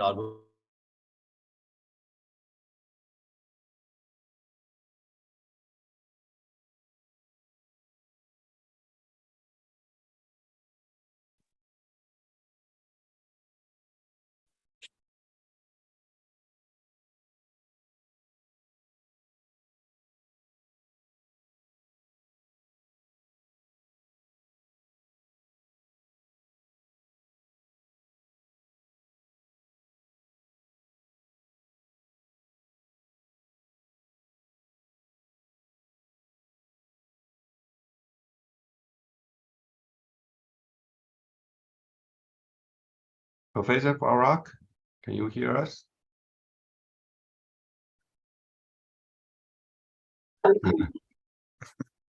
Okay. Probably some problem. internet problem. Yeah. Okay. So, so I have to thanks Dr. Forward for the excellent of the landmark clinical trial. Sorry, some issues with the net connection, so I do just got invisible. Sorry for that. So sorry, Professor Farak. Thank you for your very nice speech and congratulations. I'm wondering that using the MRI is still the recommended as the first line, just like the other 3 pillars of drugs we should use. But as your case mentions, you encounter some obstacles, including the potassium and renal function. So, but since we have the heart failure with the cardiac renal syndrome, right? So what do you think about that? To use this simultaneously, or you will leave the MRA later on, or you just keep on, just go on, start use at the first time?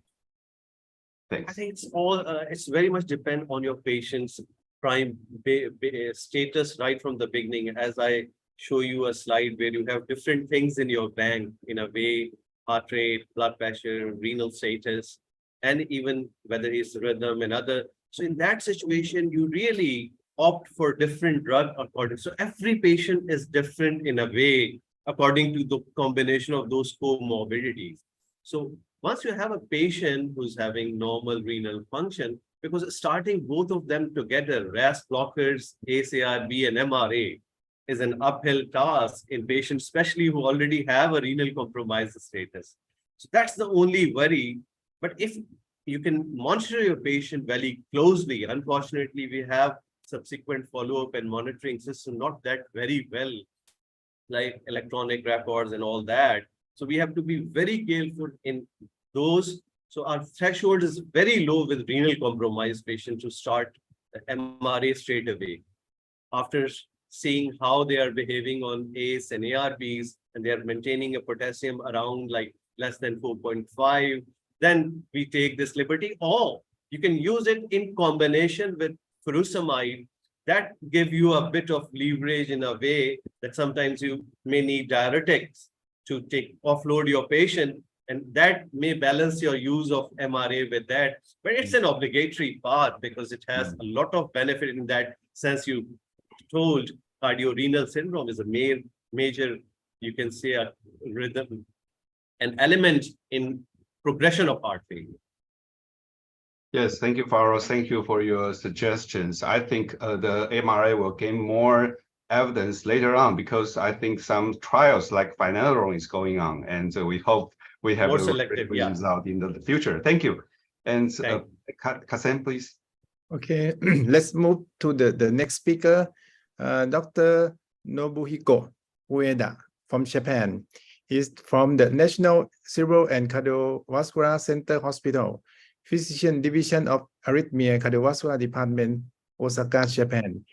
Today, his talk is cardiac resynchronization therapy versus conduction system pressing in heart failure with reduced ejection fraction and why QoS complex, completing or complementary. Welcome, Dr. Nobuhiko, please. Thank you for the introduction, Chairperson. And I share my present. Can I share my slide? Okay. And full screen. Okay. And start.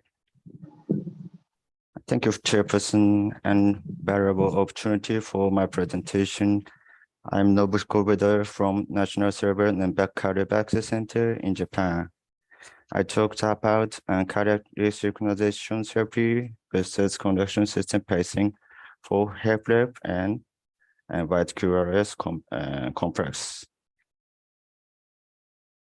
Here's GUI. And COT is established treatment for patients with HFrEF and white QRS complex. CARE HF and companion embedded COT trial revealed that COT decreased the risk of mortality and heart failure hospitalization for the HFrEF patients with white QRS complex. And so recently, conduction system pacing, including his bundle pacing, left bundle branch area pacing emerged. And CSP is a technique of pacing that involves implantation of permanent pacing lead into conduction system and intended to restore or preserve synchrony or ventricular contraction. Here, cardiac physiologic pacing included cardiac resynchronization therapy by ventricular pacing and conduction system pacing, including his bundle pacing and left bundle branch area pacing. And so the his bundle and the left bundle branch area is a target of conduction system pacing. Here is a schema of the conduction system pacing, and so which is the cyst and the lead into the advance into the right ventricle to the right RV apex. And here is the target of his bundle pacing and left bundle branch area pacing. For CSP and conduction system pacing, the seroxycycline luminous lead and C315 delivery cut cell and 3D shape were used. Then mapping the his potential and the lead advance into the RV septum. When his bundle pacing achieved success, his bundle pacing could be QRS narrowing. And so here is the demerit of his bundle pacing. It had some shortcomings. Some patients had high pacing threshold, R wave and decreased and inability to correct a left bundle branch block. In this report, 7% of his bundle pacing interrupt his bundle pacing due to high pacing threshold. And so left bundle branch area pacing emerged as an alternative method of his bundle pacing. Several studies revealed that this novel method is feasible and has stable lead parameter without an increase in pacing threshold. So these are the today's topic. At first, I showed how to implant the left bundle branch area pacing and characteristics and evidence for patients with HFrEF and QRS complex, and the discussion.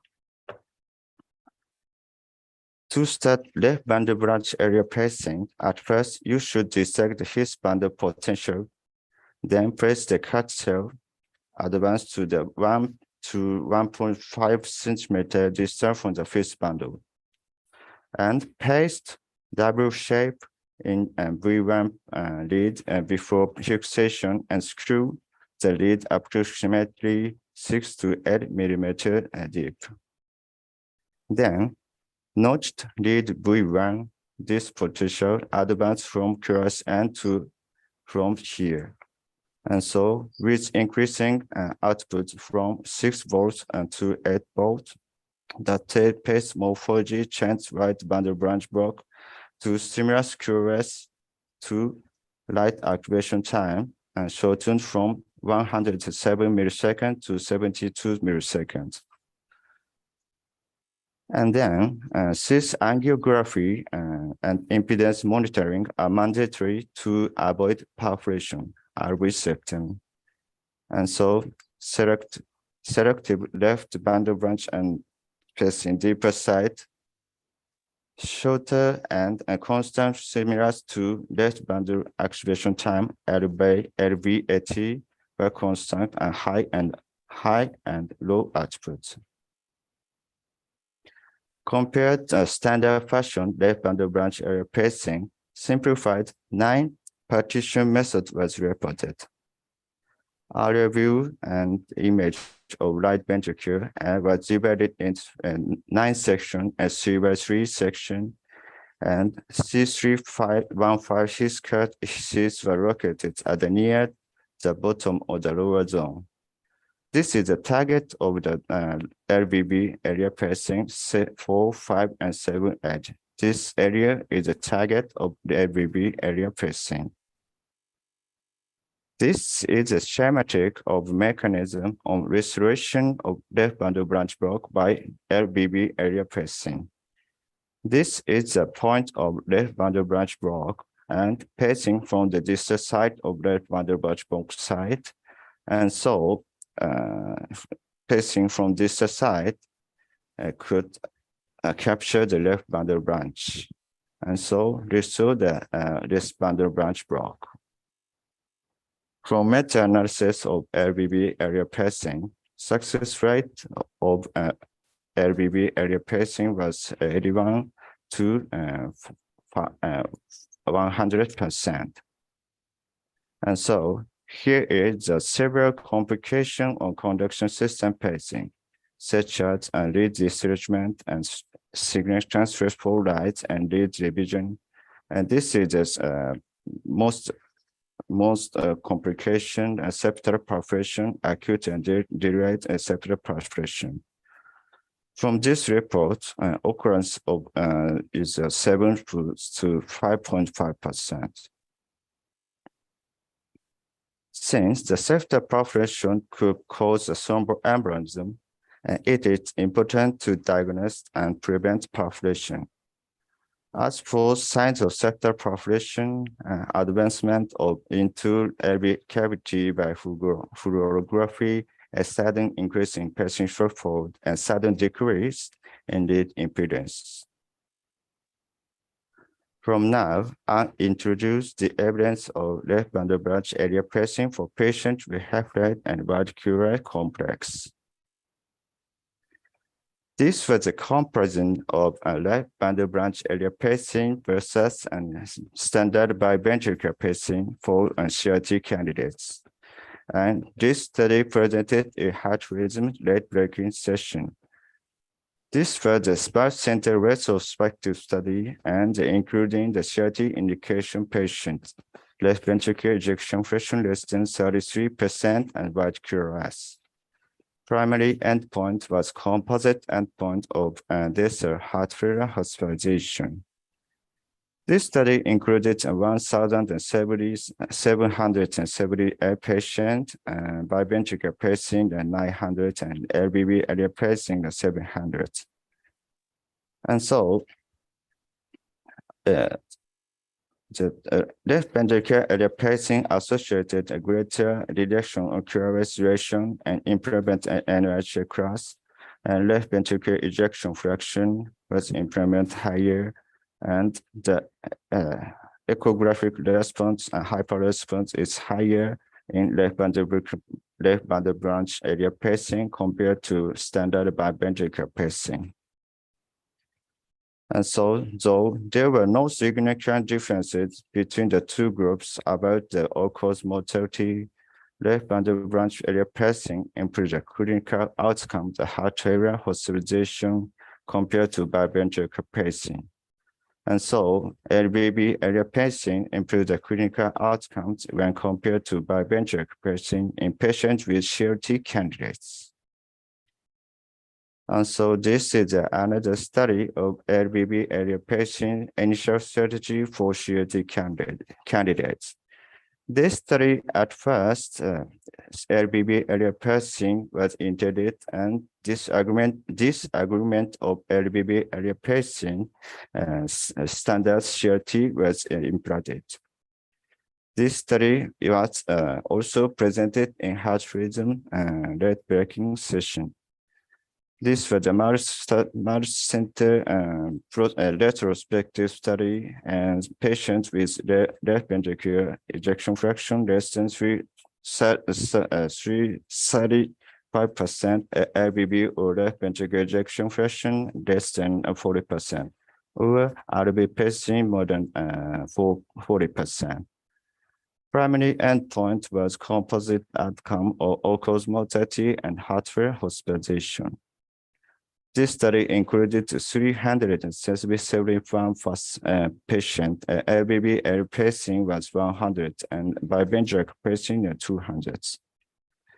There was no significant differences between the two groups except for the NIS heart class 2, and compared with biventricular pacing. LBB area pacing resulted in shorter procedure time and fluoroscopy and time.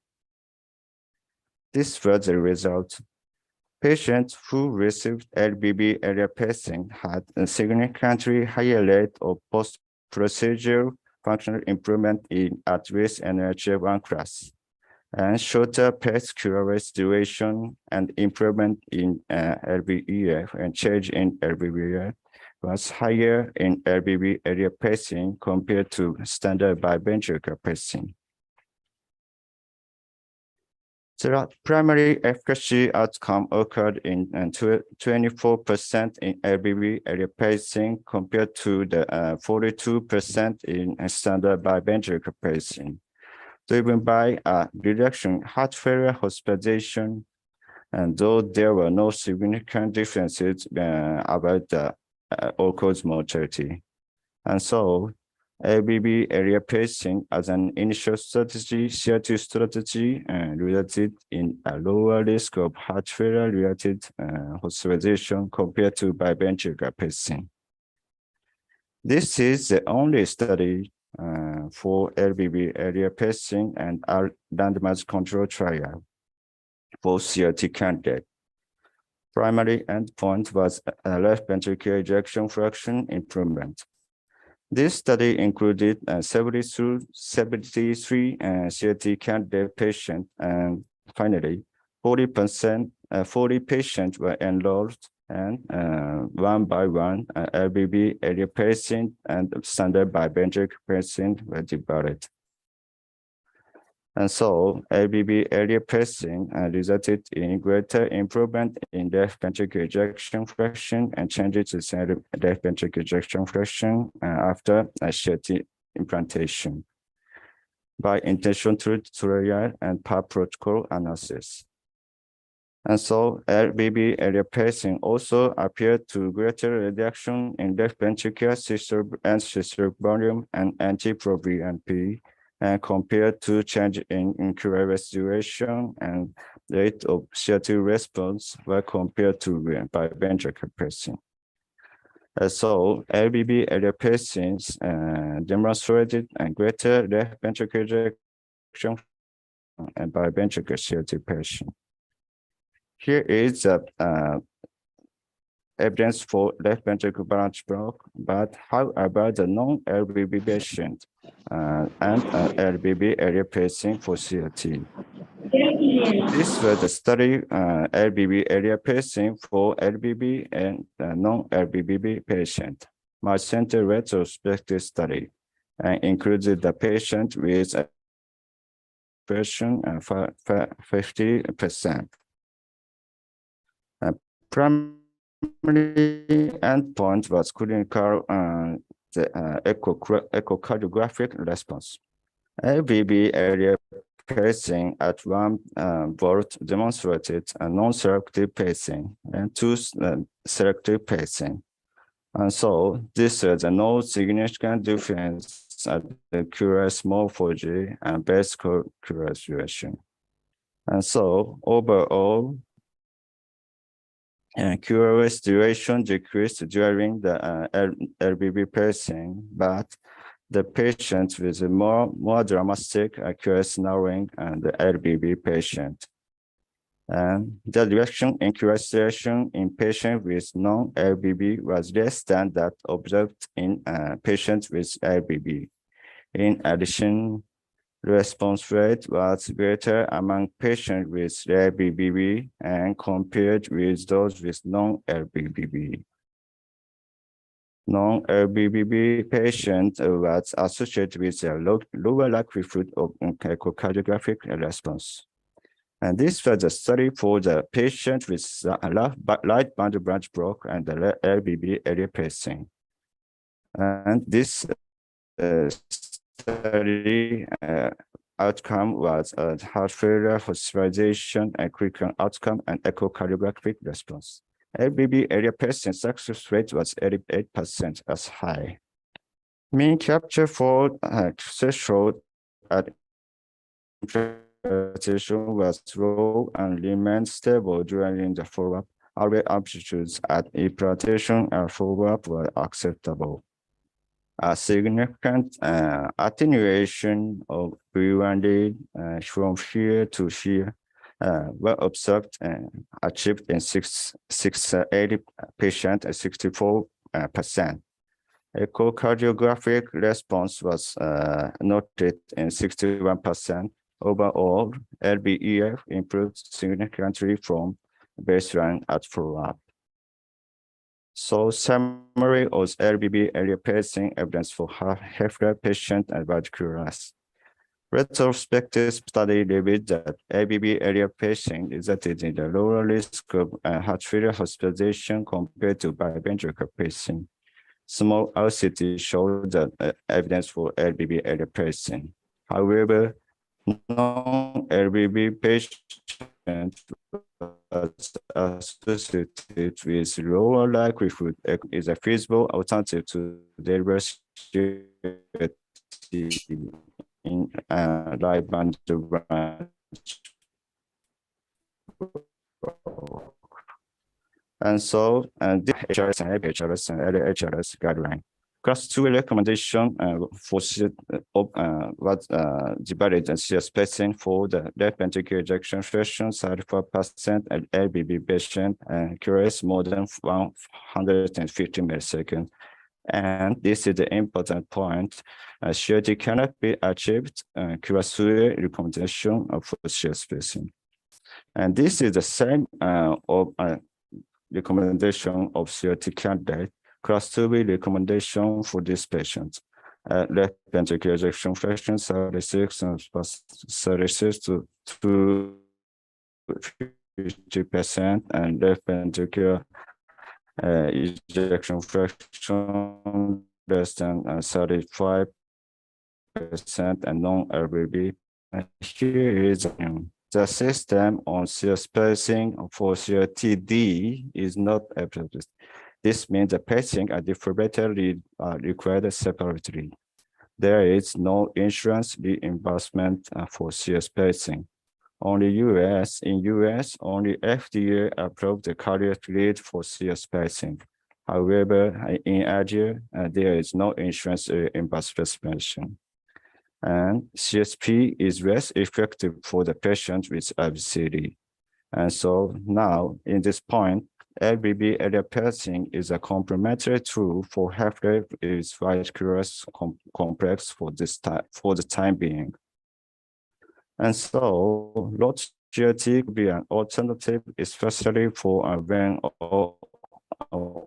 only suboptimal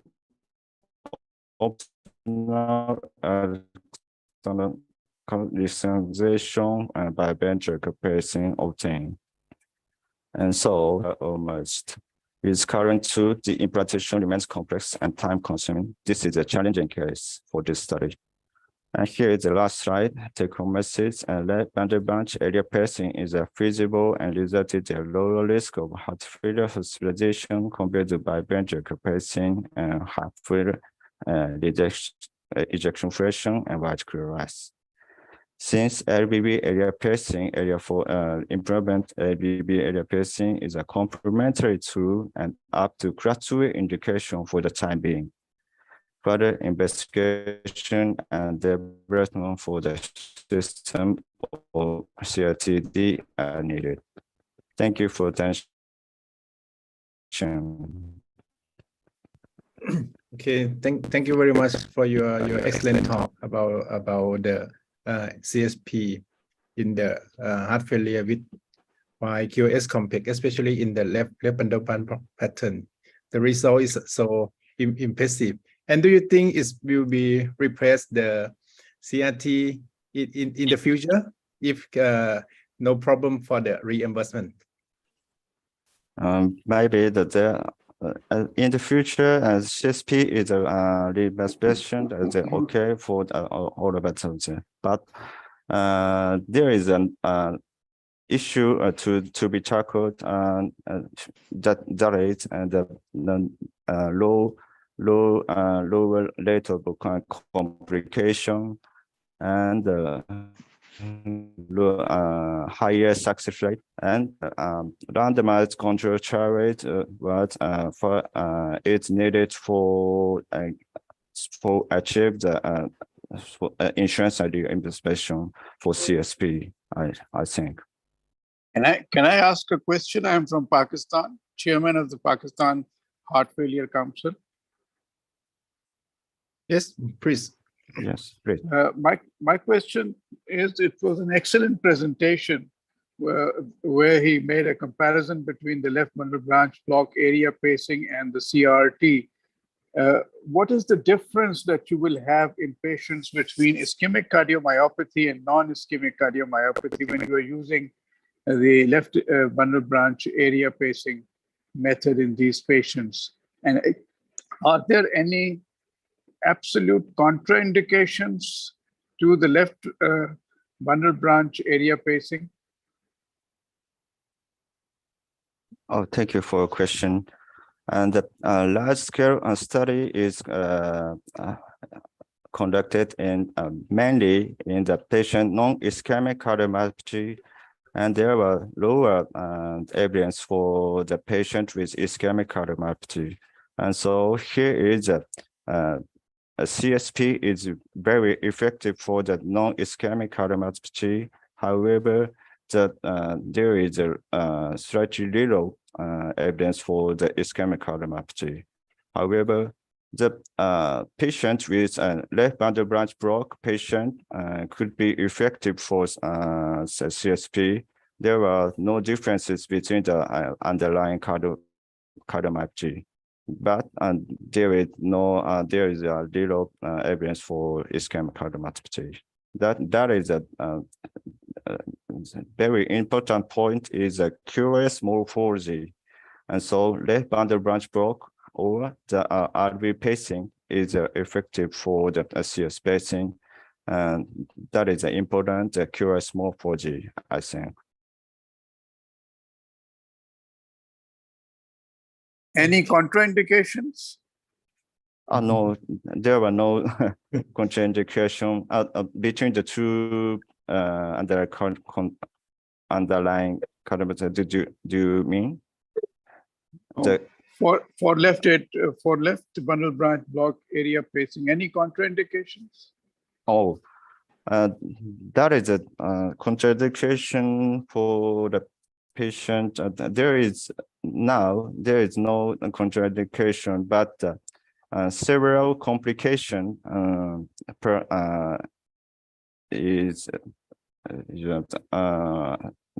for example, the septal perforation and the septal atrial hematoma, and so there is a pay attention for the patient, but there is no contraindication of the left bundle area pacing. Thank you very much. Thank you. Thank you very much. And due to the time is running now, so please, Okay. my co-chairman, please invite for the next speaker. Thank you.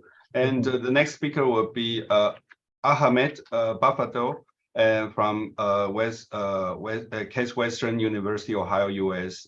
He's currently the adult cardiology consultant and director of the Echo Lab and Structural Imaging Program and Heart and Vascular Institute at Cleveland Clinic, Abu Dhabi, UAE. His talk today is transcatheter H2H repair of severe secondary mitral regurgitation in advanced heart failure with reduced ejection fraction, the long-term outcome and impact on GDMT. Please.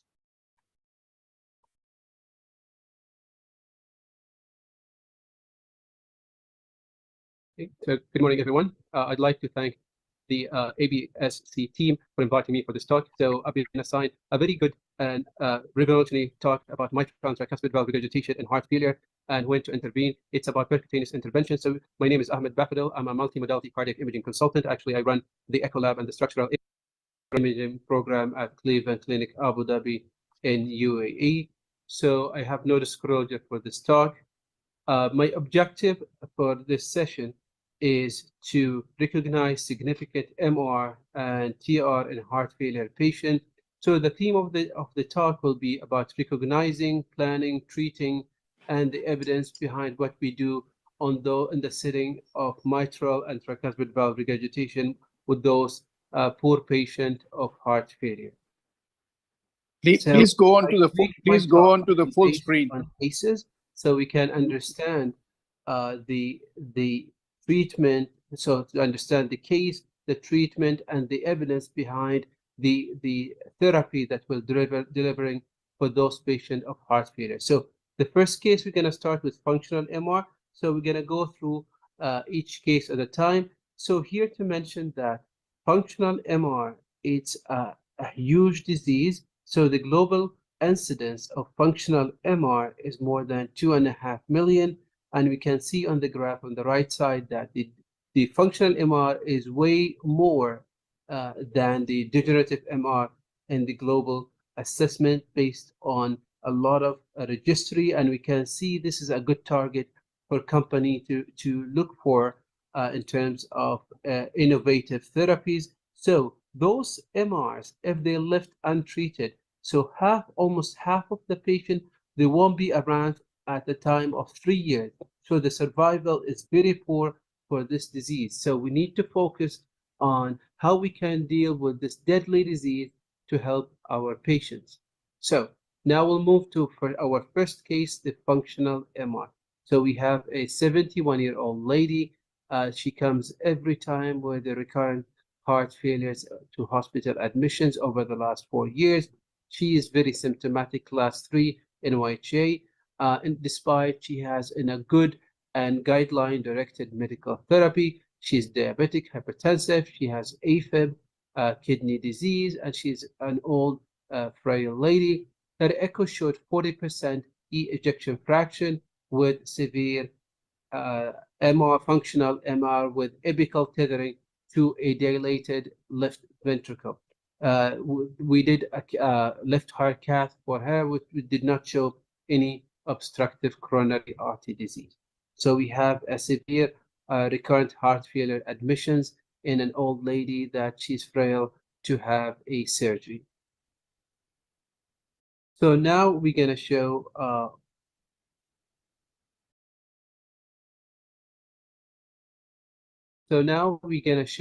the echo. So on front, thoracic echo showing severe functional MR with posterior leaflet tethering. We can see here severe MR, there is a gap between the coapting leaflet with severe functional mitral regurgitation. This is the transesophageal echocardiogram showing the severe MR hitting the back wall. Let me play the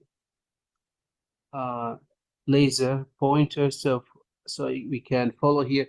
So you can see my laser pointer here showing the severe MR on the TEE on the 4-chamber view, hitting all the way the back wall of the left atrium.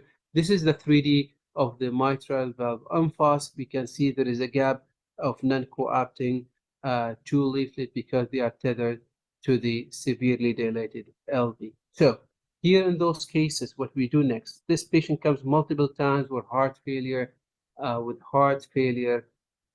admission. So either we continue her good medical therapy, she's high risk for mitral valve replacement surgery, or we do a transcatheter therapy either by replacing her valve or by doing edge-to-edge repair by a mitral clip. So all the options are open. It depends how you look at this patient, but for the sake of our therapy, let's study what we do, what's the evidence behind treating functional MR. So the functional MR, it depends what is the disease. The functional MR in ischemic cardiomyopathy, you have all the leaflet, both leaflet tethered to severely dilated or partially dilated and tethered and hypokinetic wall. So we have a most of the time eccentric severe MR. However, if you have a globally dilated LV, so you have both leaflet are pulled apart, like in the figure on the right side here, then we have a huge central severe mitral regurgitation in the center.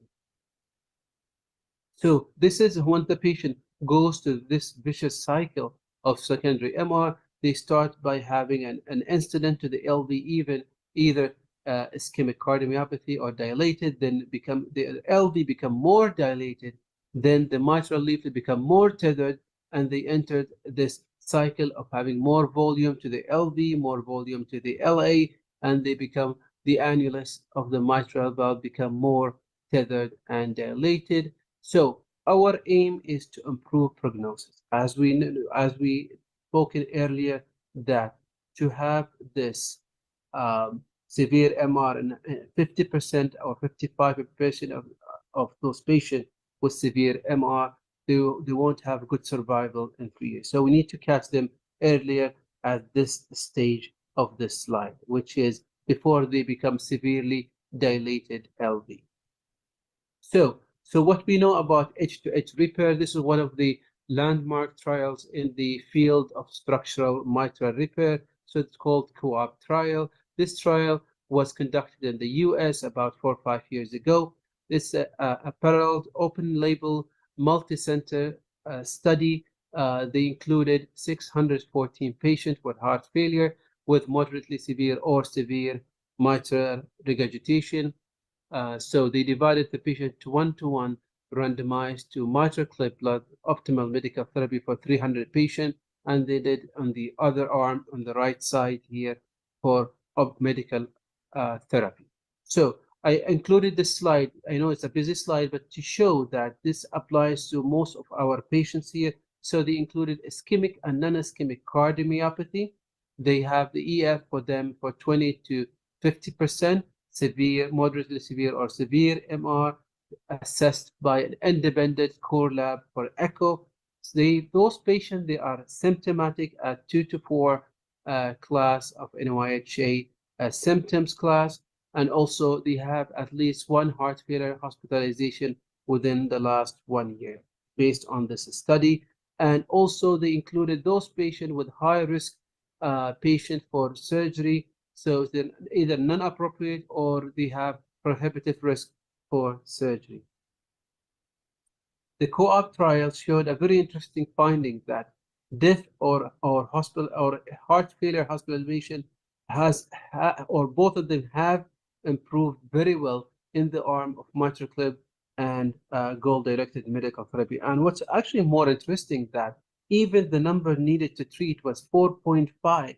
So you need to treat 5 patients to save 1 patient in this study. This is huge. So this is a very impactful study that showing the treatment of severe functional mitral regurgitation with percutaneous therapy actually helped a lot of heart failure patients with hospitalization and survival. So all-cause mortality, we can see the diversion here in the curve. So even the mitral valve clip and therapy for the functional MR actually helps in mortality. So we move now to this, one of my favorite slides. So what we do next, once you have a patient with a that need a percutaneous or even surgical therapy, you have to have a valve heart team. Again, it's a team. You can see in my colored slide here, they include interventional cardiologists, they have the surgeon on board, general cardiologist, radiologist, anesthesia, and they have all the structural coordinating team on board. So it's a full team, what's called a valve heart team. We discuss those patients at least once or twice a week to plan the week ahead for percutaneous structural treatment. I include this slide again to show that this is the shape of the mitral clip. So it's a percutaneous device that goes from the femoral artery, from the femoral veins up to the inferior vena cava to cross through the septum to the left side, then the mitral valve. It has two arms, it has two sizes, and this is the gripper that hold the mitral, both leaflet in between to make what's called a fiery stitch in the middle and cause a good seal for the functional MR. Okay, now enough talking about technology, and we'll go to the images back to our patient. So we decided as a heart valve team to go with a transcatheter H2H repair of the mitral clip, the severe MR again.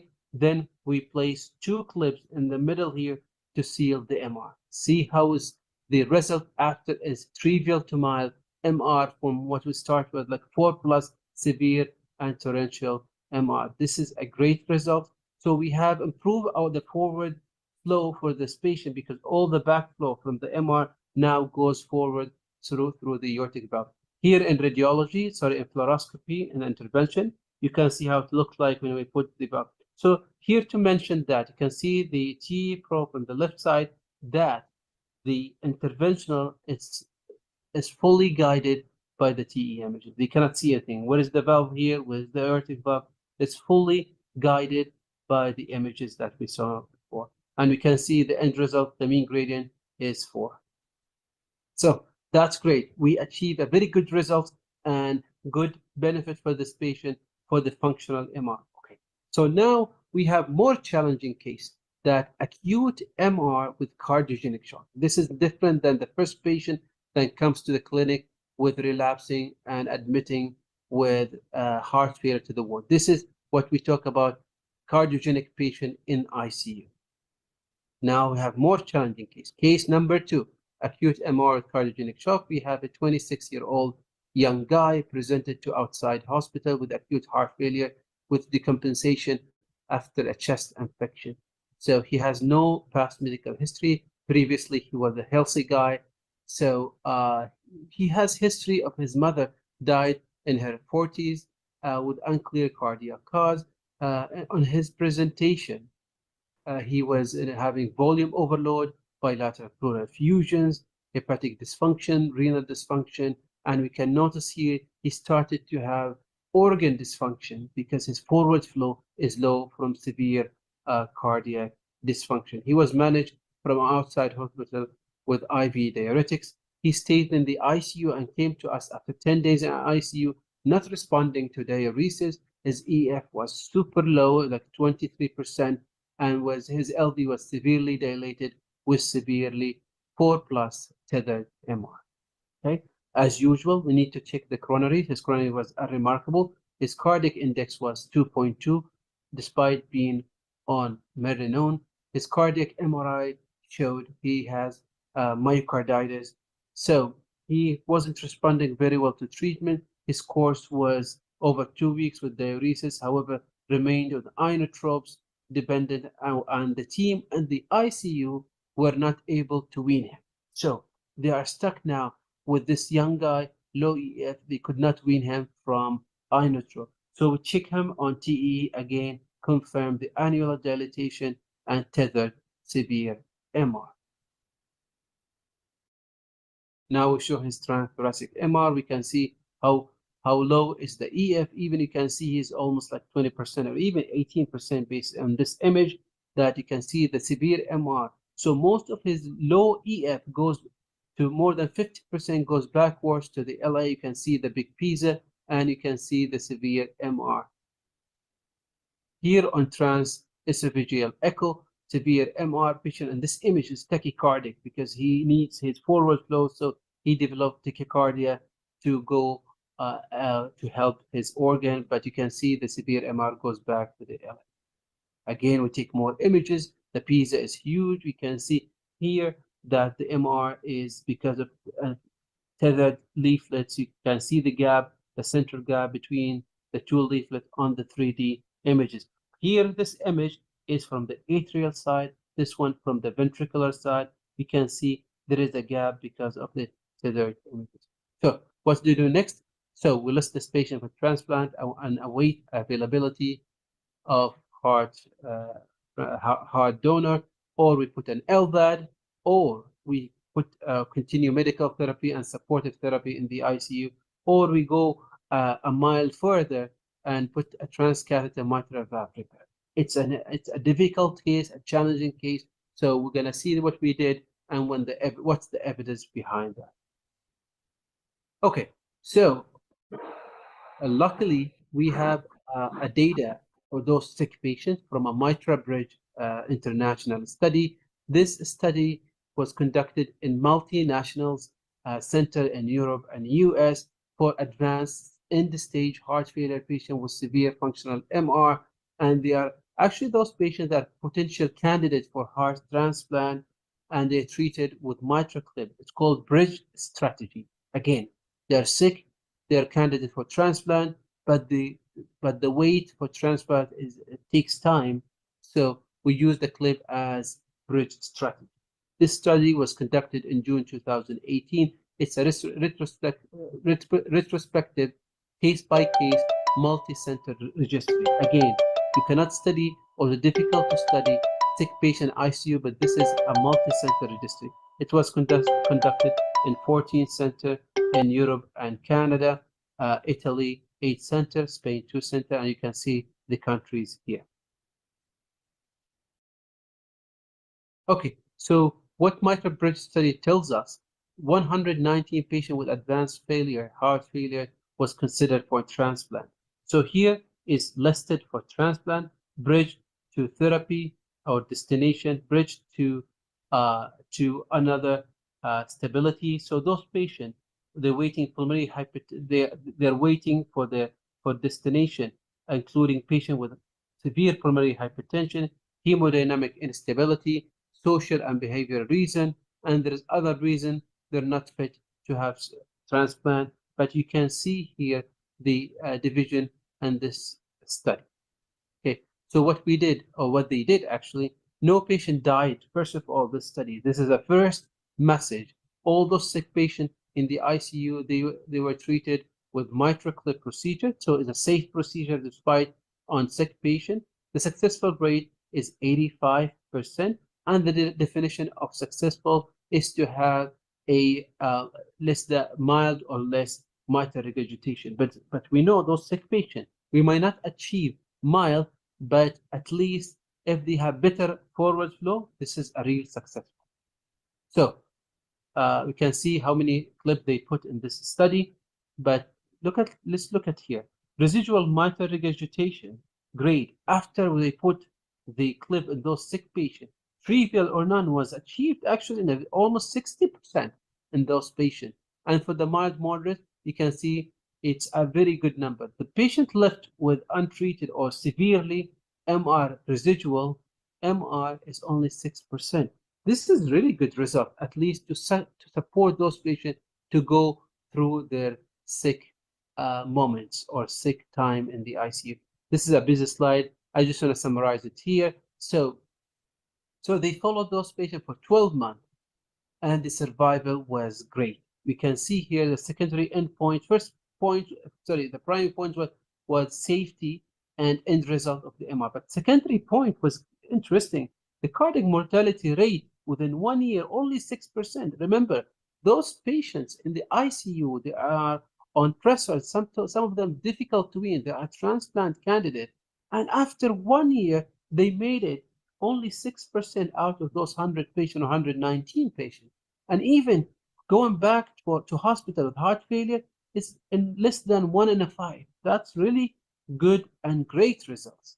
and the median follow-up for those patients was 571 days. So here, baseline, you have severe MR improved after, and even the systolic pulmonary pressure has improved, becoming less than 50, and MR grade is achieved very well in those patients, in the majority of those patients. Again, we come back, we discuss, we have a sick patient, our heart valve team, what to do next. So we decided to go with percutaneous therapy. This is the real image for our patient. So we can see the 3D here showing two clips.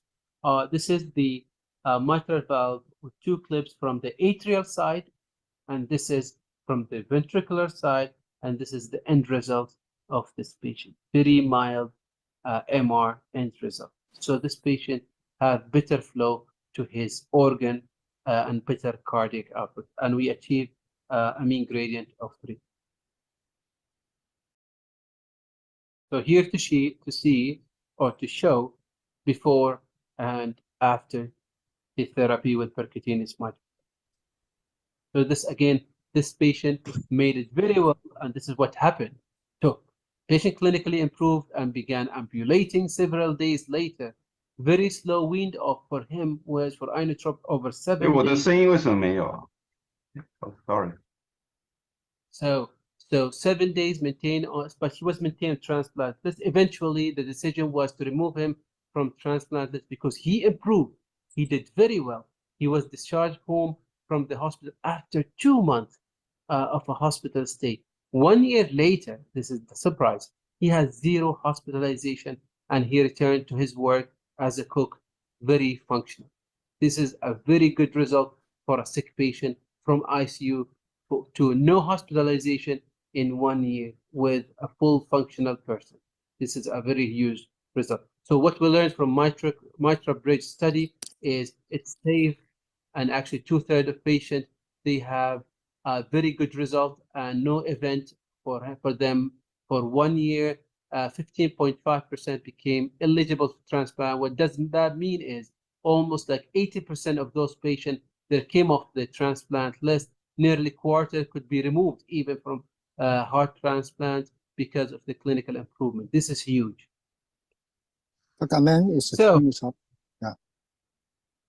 So we're going to move faster now because of the time. So third case, heart failure with failed bioprosthetic valve and MR. So again, an elderly person, 75-year-old guy with bioprosthetic mitral valve regurg. He had a CABG at the same time in 2007. Again, the same story of recurrent heart failure admissions. His TE showed severe MR. You can see all the comorbidities here. Here, 2 strokes with some residual weakness. His STS mortality score is 6.2. So the team decided to go with a percutaneous valve-in-valve or valve-in-ring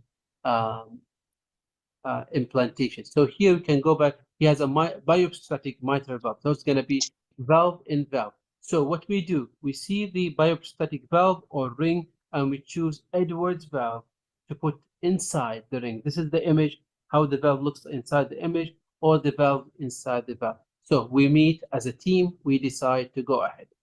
So here, the fluoroscopy, we decided to go ahead with percutaneous. Here, I want to show here the balloon while crossing the septum. So we dilate, we puncture and dilate the septum to get the valve to the left side. This is the valve on fluoroscopy. This is the wire going inside the valve. We pace the patient. You can see slowly here, the valve gets inflated. And let's see what happens.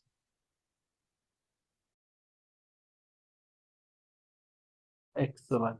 So we can see here the valve is implanted inside the cryoprosthetic valve.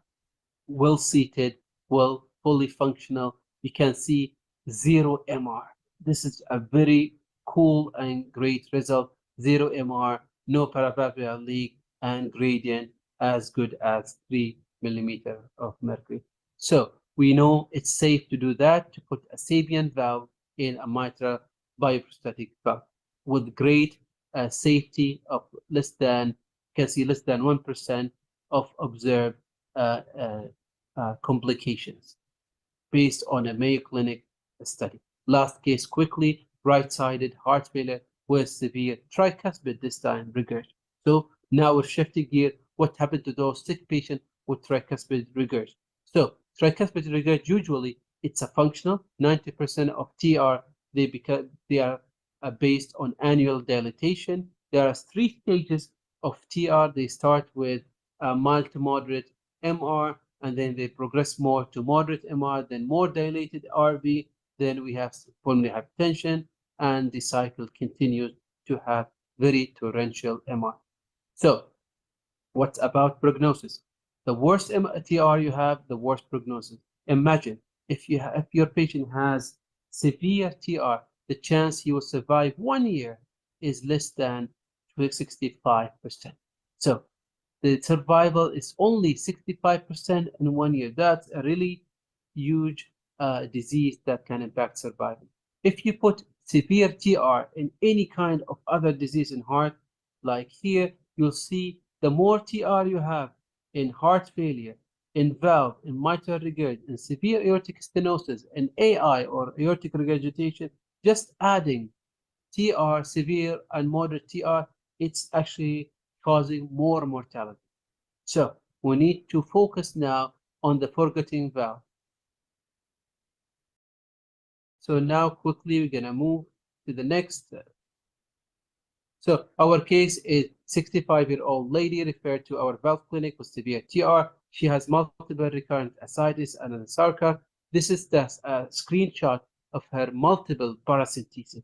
Multiple times she comes to hospital with full belly of fluid. Okay, so the case continues. She has recurrent ascites, and you can see she has liver congestion and cardiac cirrhosis.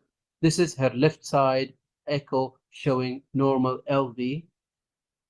So no much disease on the left side, but we can see here severe TR on the transthoracic. On the TEE, transvaginal, severe TR hitting all the wall to the septum. This is the 3D of the tricuspid valve. We can see the gap of the tethered leaflet. We meet as a team as usual to decide, and we decided to go with a clip.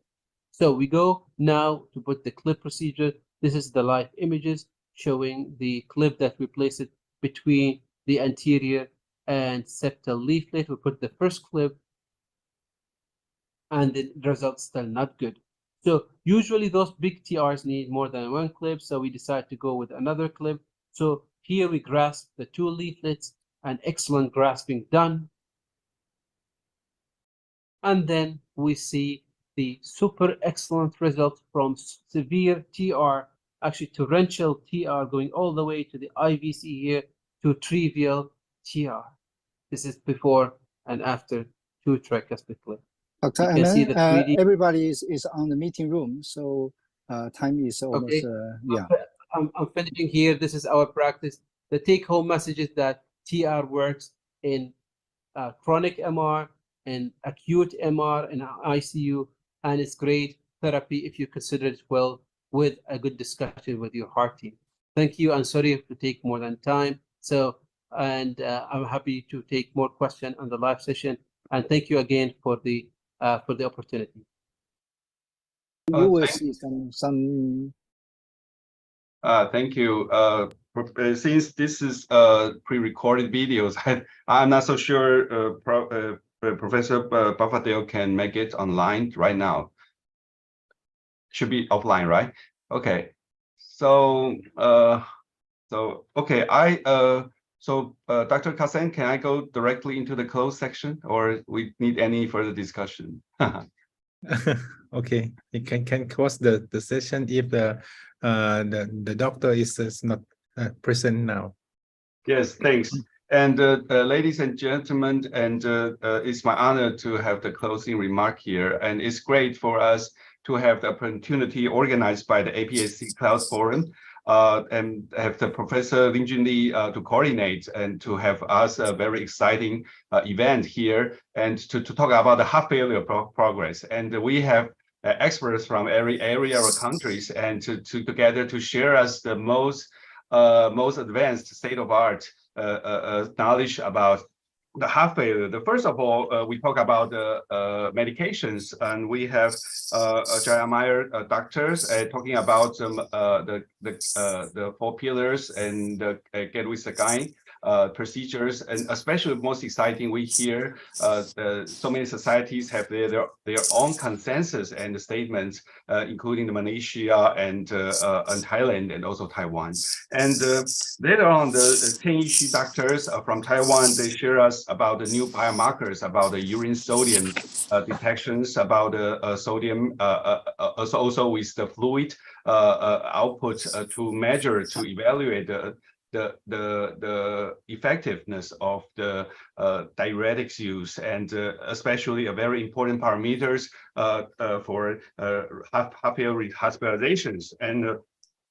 And later on, we have Farooq from Pakistan talk about the MRA. MRA is also one of the 4 pillars drugs, and but we should use with caution and talk anything about the potassium. And I think there are so many methods to lower the side effects also. And we have the Aikara doctor from Thailand to talk about the gender difference.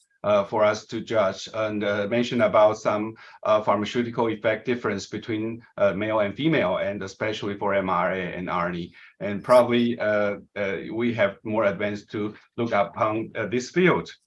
And in addition to pharmacological therapies, the interventional therapy, device therapy is also very important for assistance. And with the professor, Dr. Nobuo Iko, and mentioned about great progress in the CSP. And probably, I'm not so sure, but probably we need some more evidence in the future to talk about if it is possible to replace the Bivent.